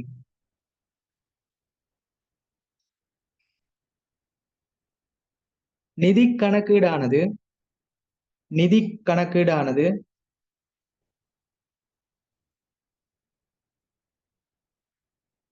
பிரதானமாக நிதி கணக்கீடானது பிரதானமாக வெளித்தரப்பினருக்கு வழங்கப்பட்டாலும், நிதி கணக்கீடானது பிரதானமாக வெளித்தரப்பினருக்கு வழங்கப்பட்டாலும், நிதி கணக்கீடானது பிரதானமாக வெளித்தரப்பினருக்கு வழங்கப்பட்டாலும்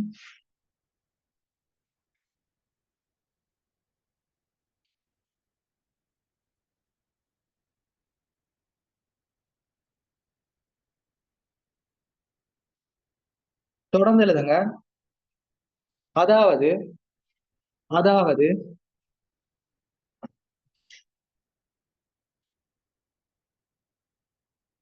உள்ளக மற்றும் வெளியக உள்ளக மற்றும் வெளியக இரு தரப்பினருக்கும் உள்ளக மற்றும் வெளியக இரு தரப்பினருக்கும்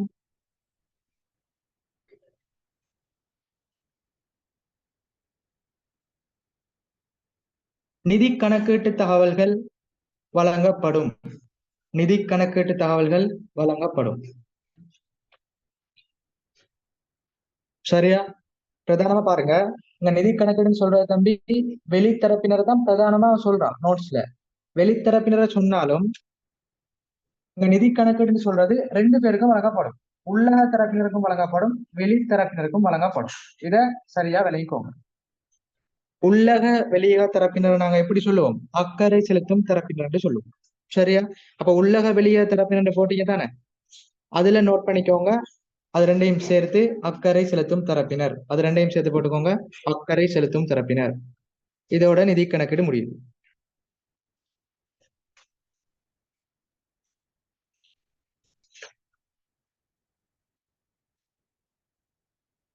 அடுத்தது போவோம், முகாமை கணக்கீடு.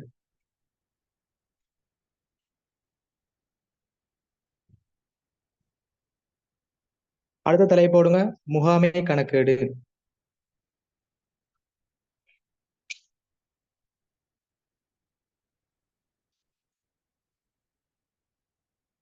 போட்டுக்கோங்க முகாமை கணக்கு.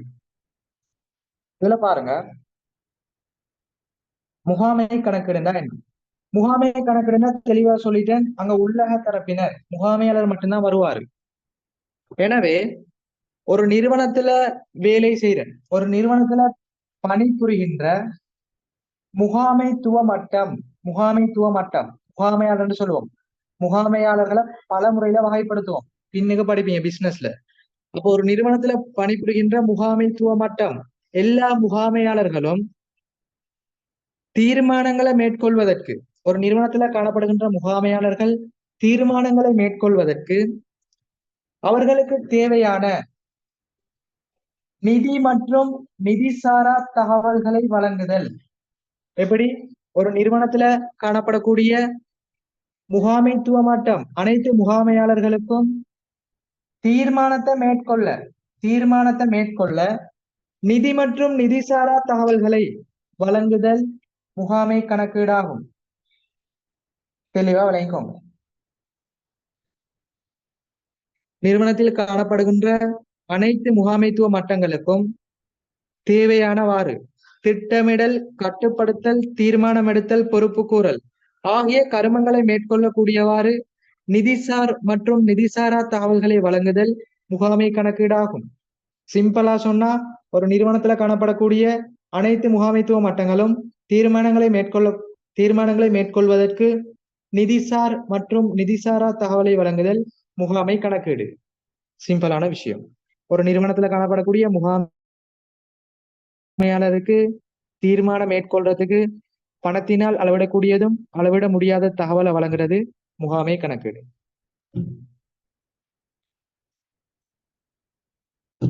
ஓகே, அது கீழே விளக்கமா நோட்ஸ் எழுதி கொள்வோம். எழுதுங்க.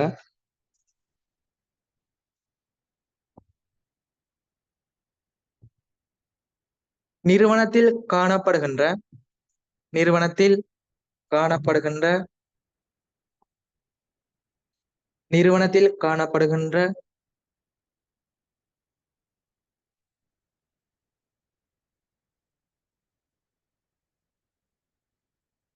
அனைத்து முகாமைத்துவ மட்டங்களுக்கும் நிறுவனத்தில்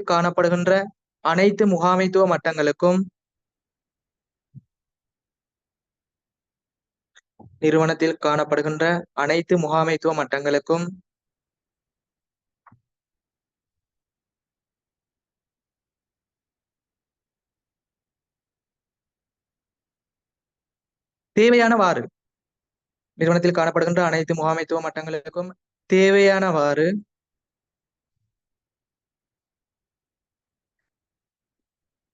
தேவையானவாறு திட்டமிடல், கட்டுப்படுத்தல், தீர்மானம் எடுத்தல், தொடர்ந்து திட்டமிடல், கட்டுப்படுத்தல், தீர்மானம் எடுத்தல், பொறுப்பு கூறல். திட்டமிடல், கட்டுப்படுத்தல், தீர்மானம் எடுத்தல், பொறுப்பு கூறல்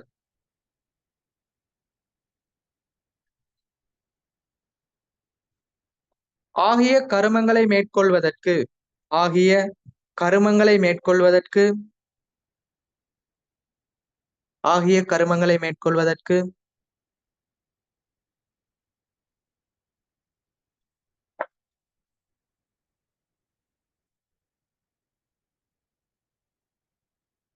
தொடர்ந்து எழுதுங்க.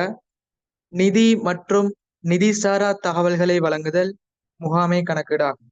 நிதி மற்றும் நிதிசாரா தகவலை வழங்குதல் முகாமை கணக்கீடாகும். ஒரு நிறுவனத்துல காணப்படக்கூடிய அனைத்து முகாமைத்துவ மட்டங்களுக்கும் தேவையானவாறு திட்டமிடல், கட்டுப்படுத்தல், தீர்மானம் எடுத்தல், பொறுப்பு கூறல் ஆகிய கருமங்களை மேற்கொள்வதற்கு நிதி மற்றும் நிதிசாரா தகவலை வழங்குதல் முகாமை கணக்கீடாகும். இதுல நோட் பண்ணக்கூடியது அந்த முகாமைத்துவ மட்டம், அந்த திட்டமிடல், கட்டுப்படுத்தல், தீர்மானம் எடுத்தல் அந்த கருமத்தை கீழே நோட் பண்ணிட்டு நிதி மற்றும் நிதிசாரா தகவல் வழங்குதல் அதை கீழே அண்டர்லைன் பண்ணுங்க. இதை சொல்லுவோம் முகாமை கணக்கு.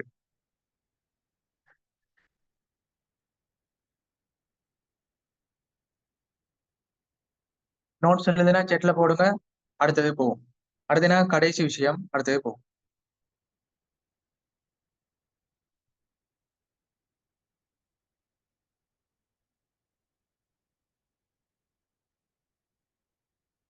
தம்பி எழுதுறீங்களா?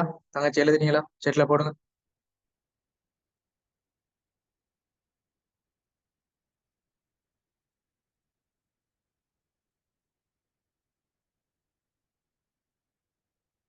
ஓகே, அடுத்த வரியில போட்டுக்கோங்க. நோட்னு போட்டுக்கோங்க. அடுத்த வரியில் நோட்.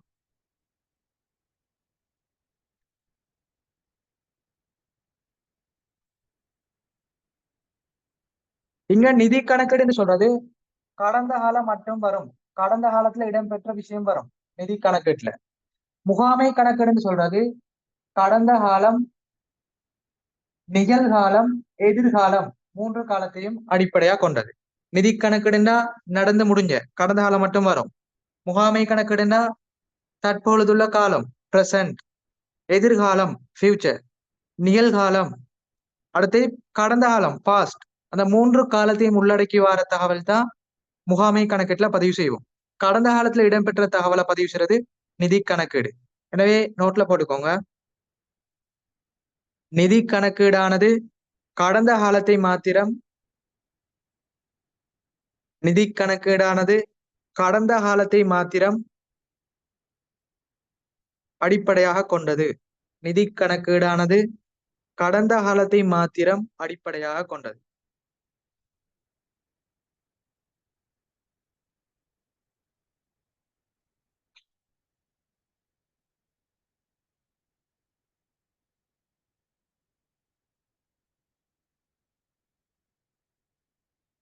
அடுத்த வரியில போடுங்க. அடுத்த வரியில நோட் நம்பர் 2, 2வது நோட் போடுங்க. முகாமை கணக்கீடானது முகாமை கணக்கீடானது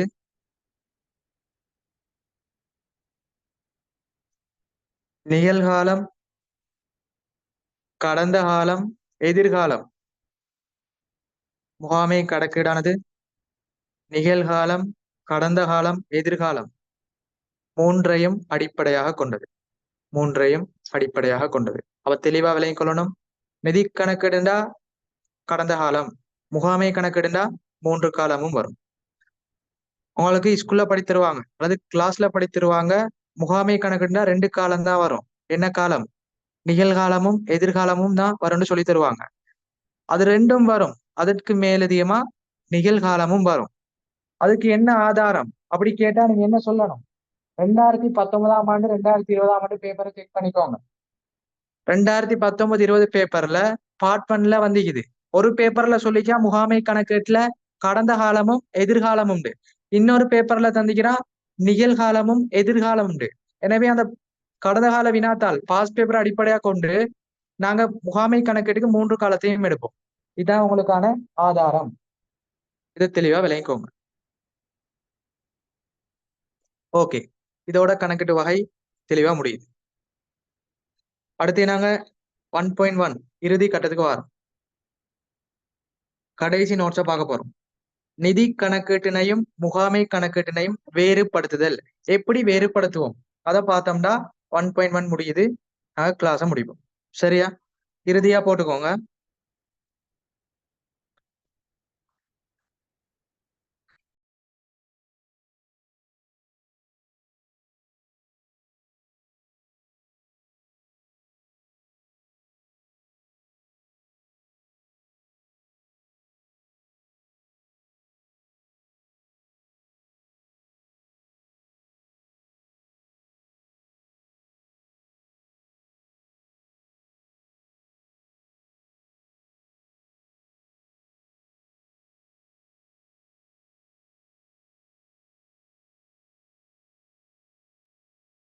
ஓகே, தலை போடுங்க. நிதி கணக்கீட்டுக்கும் முகாமை கணக்கீட்டுக்கும் இடையிலான வேறுபாடு. நிதி கணக்கீட்டுக்கும் முகாமை கணக்கீட்டுக்கும் இடையிலான வேறுபாடு. குயிக்கா போட்டுக்கோங்க. நிதி கணக்கீட்டுக்கும் முகாமை கணக்கீட்டுக்கும் இடையிலான வேறுபாடு. நாங்க நிதி கணக்கீட்டையும் முகாமை கணக்கீட்டையும் எப்படி வேறுபடுத்துவோம்? நிதி கணக்கீட்டுக்கும் முகாமை கணக்கீட்டுக்கும் இடையிலான வேறுபாடு.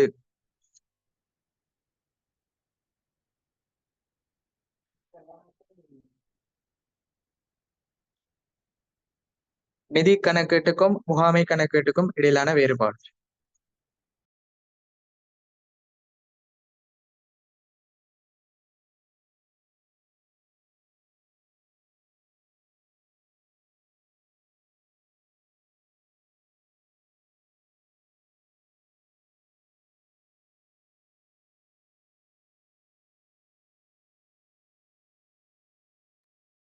ஓகே, இதுல பாருங்க. அவ்வளவு சிலபஸ்ல உள்ளடக்கியது. அதாவது முதலாவது தேர்ச்சியில 4 வேறுபாடு தான் உள்ளடக்கி. 4 வேறுபாடு. அவ்வளவு பேப்பர்ல நிதி கணக்கீட்டையும் முகாமை கணக்கீட்டையும் வேறுபடுத்துங்கன்னா இப்ப நான் தரக்கூடிய 4 வேறுபாடை மட்டும்தான் ஆன்சரா எழுதணும். ஆனா நான் 4 மட்டும் தர மாட்டேன். அதுக்கு மேலதிகமா நோட்ஸ் தருவேன். அது ஃபைனல் வரைக்கும் தேவை. பிரதானமானது இந்த 4 நோட்ஸும். அதுக்கு கீழே மேலதிகமான ஒரு 3 நோட்ஸ் தருவேன். சரியா? அதையும் சேர்த்து பார்ப்போம். ஆனா அவளுக்கு ஃபர்ஸ்ட் டைம் பேப்பர்ல கேட்ட அந்த 4 தான் பிரதானமா எழுதணும். இந்த பேலன்ஸ் ஆகிற 3ம் எக்ஸாமுக்கு வரும். ஃபைனல் மட்டும் தேவைப்படும். சரியா? அப்ப மொத்தம் ஒரு 7 வேறுபாடு. அதுல 4 விஷயம் ஃபர்ஸ்ட் டைமுக்கு உள்ளது. உங்களோட சிலபஸ்ல நீங்க படிக்கக்கூடியது. அடுத்த 3 விஷயம் படிப்பீங்க. முதலாவது தேர்ச்சியில வராது, பின்னுக்கு படிப்பீங்க. நான் முழுமையா சொல்லித்தாரேன், எல்லாத்தையும் உள்ளடக்கி. சரியா? முதலாவது பாருங்க, நிதி கணக்கீடு. இந்த நிதி கணக்கீட்டுல முதலாவது வரக்கூடியது, நாங்க என்ன தகவலை பயன்படுத்துவோம் அதை அடிப்படையா கொண்டது. நிதி கணக்கீட்டுல என்ன தகவலை பயன்படுத்துவோம்? நிதி கணக்கீடுன்னு சொல்றது வரலாற்று தகவல். வரலாற்று தகவல்னா என்ன? கடந்த கால தகவல், நடந்து முடிஞ்ச தகவல். அப்ப நிதி கணக்கீட முதலாவது நாங்க வகைப்படுத்தும் போது தகவலை அடிப்படையா கொண்டு வகைப்படுத்துவோம். வரலாற்று தகவல், வரலாற்று தகவல் மாத்திரம் பயன்படுத்தப்படும். இரண்டாவது, முகாமை கணக்கீடு. வரலாற்று தகவலும் சமா எதிர்வு கூறல் தகவலும் பயன்படுத்தப்படும். நடந்து முடிஞ்சதும் நடக்க போறதும் எதிர்கால தகவல், பாதீடு செய்யப்பட்ட தகவல், மதிப்பீடு செய்யப்பட்ட தகவல் எதிர்கூறல்னு சொல்லுவோம். எனவே தெளிவா விலை கொள்ளணும். நிதி கணக்கீட்டுல வரலாற்று தகவல் மாத்திரம், முகாமை கணக்கீட்டுல வரலாற்று தகவலும் எதிர்வு கூறல் தகவலும் பயன்படுத்தப்படும். இரண்டாவது, இந்த நிதி கணக்கீடுன்னு சொல்றது உள்ளக மற்றும் வெளியக தரப்பினருக்கு தகவல் முன்வைக்கப்படும். இரண்டாவது வேறுபடுத்துவோம், எந்த தரப்பினர்? அக்கறை செலுத்தும் தரப்பினரை பார்க்க போறோம். நாங்க தகவலை யாருக்கு முன்வைப்போம் அதை அடிப்படையா கொண்டு நிதி கணக்கெடுந்தா 2 தரப்பினர், உள்ளா தரப்பினரும் வரும், வெளித்தரப்பினரும் வரும். பிரதானமா நிதி கணக்கெடுந்தா வெளித்தரப்பினர், பிரதானமா சொன்னா வெளித்தரப்பினர். ஆனா நார்மலா 2 தரப்பினருக்கும் தகவல் முன்வைக்கப்படும். அடுத்தது, முகாமை கணக்கெடுந்தா உள்ளக தரப்பினர் மாத்திரம், அதாவது முகாமையாளருக்கு மாத்திரம். அடுத்து மூன்றாவது, அறிக்கையிடும் காலம். அதாவது நிதி கூற்றுக்களை எப்ப நாங்க தயாரிப்போம்? தயாரிக்கும் தடவை அல்லது தயாரிக்கும் காலத்தை அடிப்படையாக கொண்டு வகைப்படுத்துவோம். முதலாவது, நிதி கணக்கெடுனா நிதியாண்டுக்கு ஒரு தடவை, ஆண்டுக்கு ஒரு காதான். மேல சொல்லிதான் நிதியாண்டு, நிதியாண்டுக்கு ஒரு தடவை 12 மாதம் ஆயிக்கலாம் அல்லது ஒரு வருடம் ஆயிக்கலாம். நிதியாண்டுக்கு ஒரு தடவை தயாரிக்கப்படும் நிதி கணக்கீடு. இரண்டாவது, முகாமை கணக்கீடு. முகாமைக்கு தேவையான சந்தர்ப்பம், முகாமை தீர்மானம் எடுக்கணும். அப்ப அவர்களுக்கு எந்தெந்த தேவையில கணக்கு வேணுமோ அந்த சந்தர்ப்பத்துல தயாரிக்கணும். எனவே முகாமைக்கு தேவையான சந்தர்ப்பத்தில் தகவல் முன்வைக்கப்படும். அடுத்த நாலாவது பாருங்க, நாங்க கணக்கீடு தயாரிக்கும் போது சில விஷயங்களை பின்பற்றணும். கணக்கீட்டு என்ன கரு, பின்னுக்கு தேர்ச்சி 5ல படிப்போம். கணக்கீட்டு என்ன கரு, மரபுகள், சட்டங்கள், நியமங்கள் தேர்ச்சி 11ல படிப்போம். ஒரு தனி பாடம் கணக்கீட்டு என்ன கரு, 5வது பாடம். அப்ப ஒரு நிதி கூற்றை தயாரிக்கும் போது அல்லது ஒரு கணக்கு செய்யும் போது கணக்கீட்டு என்ன கருக்கள், மரபுகள், சட்டங்கள், நியமங்கள் இந்த நிதி கூட்டுல பயன்படுத்தப்படும். முகாமை கணக்கீட்டுல பயன்படுத்தப்படாது. இவ்வளவுதான் பிரதானமான 4 பண்புகள். தெளிவா பார்ப்போம். முதலாவது, நிதி கணக்கெடுந்தா வரலாற்று தகவல் மாத்திரம், கடந்த கால தகவல். முகாமை கணக்கெடுந்தா வரலாற்று தகவலும் எதிர்கூறல் தகவலும். எதிர்கூறல்டா எதிர்கால தகவல். இரண்டாவது, யாருக்கு நாங்க வழங்குவோம்? உள்ளக தரப்பினர், வெளியக தரப்பினருக்கு, பிரதானமா வெளித்தரப்பினர். முகாமை கணக்கெடுந்தா உள்ளக தரப்பினர் அல்லது முகாமையாளர். அடுத்து நாங்க நிதி கூற்றுக்களை அறிக்கையிடும் காலம் அல்லது எப்ப தயாரிப்போம்? நிதியாண்டுக்கு ஒரு தடவை. முகாமை கணக்கீட்டுல முகாமைக்கு தேவையான சந்தர்ப்பம். அடுத்தது, சட்டம் நீக்குதா இல்லையா, சட்ட கட்டுப்பாட்டுக்கு அமைய வகைப்படுத்துவோம். அதான் சொல்லுவோம், கணக்கீட்டு என்ன கருக்கள், மரபுகள், நியமங்கள் பயன்படுத்தப்படும், அங்கிட்டு பயன்படுத்தப்படாது. இது 4 தான் அவரோட டீச்சர் கைட்ல போடப்பட்ட சிலபஸ்ல உள்ள வேறுபாடு. இதை இப்ப குயிக்கா எழுதி கொள்வோம். இப்ப விளக்கப்படுத்திட்டேன். இப்ப குயிக்கா நோட்ஸ் சொல்றேன், எழுதிக்கோங்க, அதோட முடிப்போம். முதலாவது எழுதுங்க, வரலாற்று தகவல் மாத்திரம் பயன்படுத்தப்படும். வரலாற்று தகவல் மாத்திரம் பயன்படுத்தப்படும்.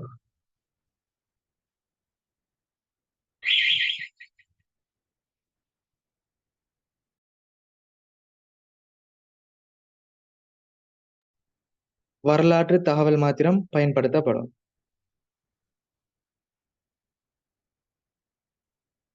அடுத்ததுல போடுங்க, வரலாற்று தகவலும் எதிர்வு கூறல் தகவலும் பயன்படுத்தப்படும். வரலாற்று தகவலும் எதிர்வு கூறல் தகவலும் பயன்படுத்தப்படும். வேகமா எழுதிக்கோங்க. வரலாற்று தகவல் மாத்திரம் பயன்படுத்தப்படும். வரலாற்று தகவலும் எதிர்கூறல் தகவலும் பயன்படுத்தப்படும். வரலாற்று தகவல் மாத்திரம் மாத்திரம்னு போடுங்க. வரலாற்று தகவல் மாத்திரம் பயன்படுத்தப்படும். வரலாற்று தகவலும் எதிர்கூறல் தகவலும் பயன்படுத்தப்படும். ரெண்டாவது போட்டுக்கோங்க. உள்ளக மற்றும் வெளியக தரப்பினருக்கு தகவல் வழங்கப்படும். உள்ளக மற்றும் வெளியக தரப்பினருக்கு தகவல் வழங்கப்படும். உள்ளக மற்றும் வெளியக தரப்பினருக்கு தகவல் வழங்கப்படும். பிராக்கெட்ல போடுங்க. வெளித்தரப்பினர், பிரதானமாக வெளித்தரப்பினர்னு போட்டுக்கோங்க. பிரதானமாக வெளித்தரப்பினர். உள்ளக மற்றும் வெளியக தரப்பினருக்கு வழங்கப்படும். பிரதானமாக வெளித்தரப்பினர். முகாமை கணக்கீட்டுல போடுங்க. உள்ளக தரப்பினருக்கு மாத்திரம் தகவல் வழங்கப்படும். உள்ளக தரப்பினருக்கு மாத்திரம் தகவல் வழங்கப்படும். இது ரெண்டும் எழுதுனா ஓகேன்னு போடுங்க. அடுத்த ரெண்டையும் சொல்றேன்.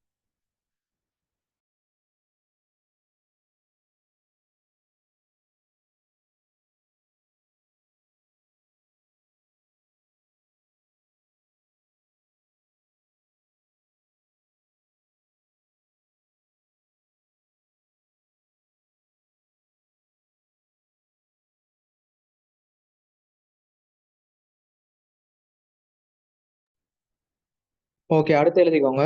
மூன்றாவது மூன்றாவது எழுதிக்கோங்க. நிதியாண்டுக்கு ஒரு தடவை நிதி கூற்றுக்கள் தயாரிக்கப்படும். நிதியாண்டுக்கு ஒரு தடவை நிதி கூற்றுக்கள் தயாரிக்கப்படும். ஆண்டுக்கு ஒரு தடவை தான். நிதியாண்டுக்கு ஒரு தடவை நிதி கூற்றுக்கள் தயாரிக்கப்படும். நிதியாண்டுக்கு ஒரு தடவை நிதி கூற்றுக்கள் தயாரிக்கப்படும்.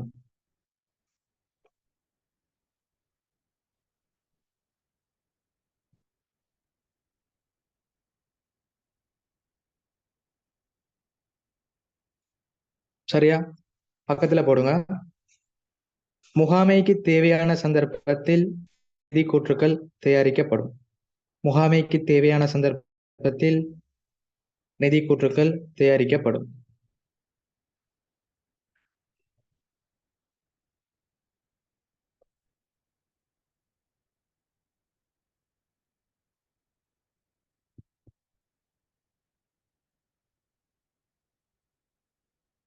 ஓகே, இறுதியா போட்டுக்கோங்க.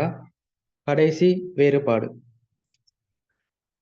இந்த வேறுபாட்டுக்கான அம்சங்கள் அதையும் நோட் பண்ணிக்கோங்க. முதலாவது என்ன தகவல், இரண்டாவது யாருக்கு வழங்குவோம், மூணாவது அறிக்கையிடும் காலம் அல்லது தினம், நாலாவது சட்ட கட்டுப்பாடு இருக்கா இல்லையா. ஓகே, கடைசி போட்டுக்கோங்க. கணக்கீட்டு எண்ண கருக்கள், கணக்கீட்டு எண்ண கருக்கள், கமா மரபுகள்,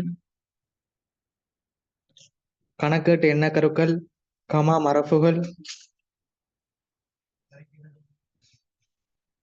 கமா சட்ட திட்டங்கள், கணக்கீட்டு எண்ண கருக்கள், கமா மரபுகள், கமா சட்ட திட்டங்கள்,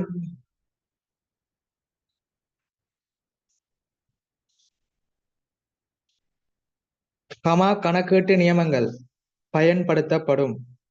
கமா கணக்கீட்டு நியமங்கள் பயன்படுத்தப்படும்.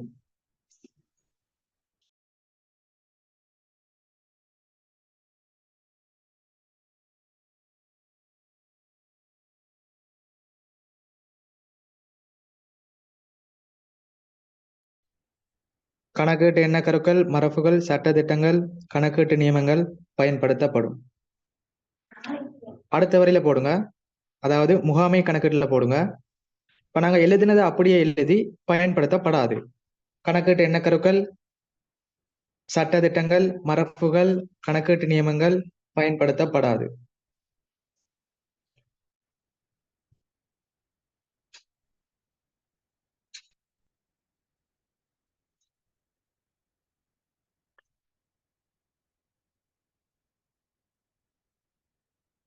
சரியா? இது உங்களோட டீச்சர் கையில் உள்ள நோட்ஸ். உங்களுக்கு ஃபர்ஸ்ட் டைம் பேப்பர்ல கணக்கீடு நிதி கணக்கீட்டினையும் முகாமை கணக்கீட்டையும் வேறுபடுத்துங்கண்டா அந்த நோட்ஸ் தான் எழுதணும். நான் சொன்னது ஆரம்பத்திலேயே மேலதிகமா ஒரு 3 நோட்ஸ் தருவேன். அதை குயிக் எழுதி விடுறேன். நார்மலா நோட் பண்ணுங்க. அதோட கிளாஸை முடிப்போம். சரியா? முதலாவது நிதி கணக்கீட்டுல நிதிசார் மற்றும் நிதி சாரா தகவல் வரும். நான் எழுதுற மாதிரி நோட் பண்ணிக்கோங்க. நிதி மற்றும் நிதி கணக்கீட்டுல நிதிசார் தகவல் மாத்திரம் வரும். முதலாவது இங்க பணத்தினால் அளவிடக்கூடியது மட்டும் வரும். ரெண்டாவது நிதி மற்றும் நிதி சாரா தகவல் வரும். குயிக்கா நோட் பண்ணிக்கோங்க, நான் எழுதுற மாதிரியே நோட் பண்ணிக்கோங்க. ரெண்டாவது நிதி கணக்கீடுன்னு சொல்றது கடந்த காலம் மட்டும் வரும். முகாமை கணக்கீடு கடந்த காலம், நிகழ்காலம், எதிர்காலம் மூன்றும் வரும். அடுத்த இறுதியா நிதி கணக்கெடுந்தா பொது நோக்க நிதி கூற்றுக்கள்,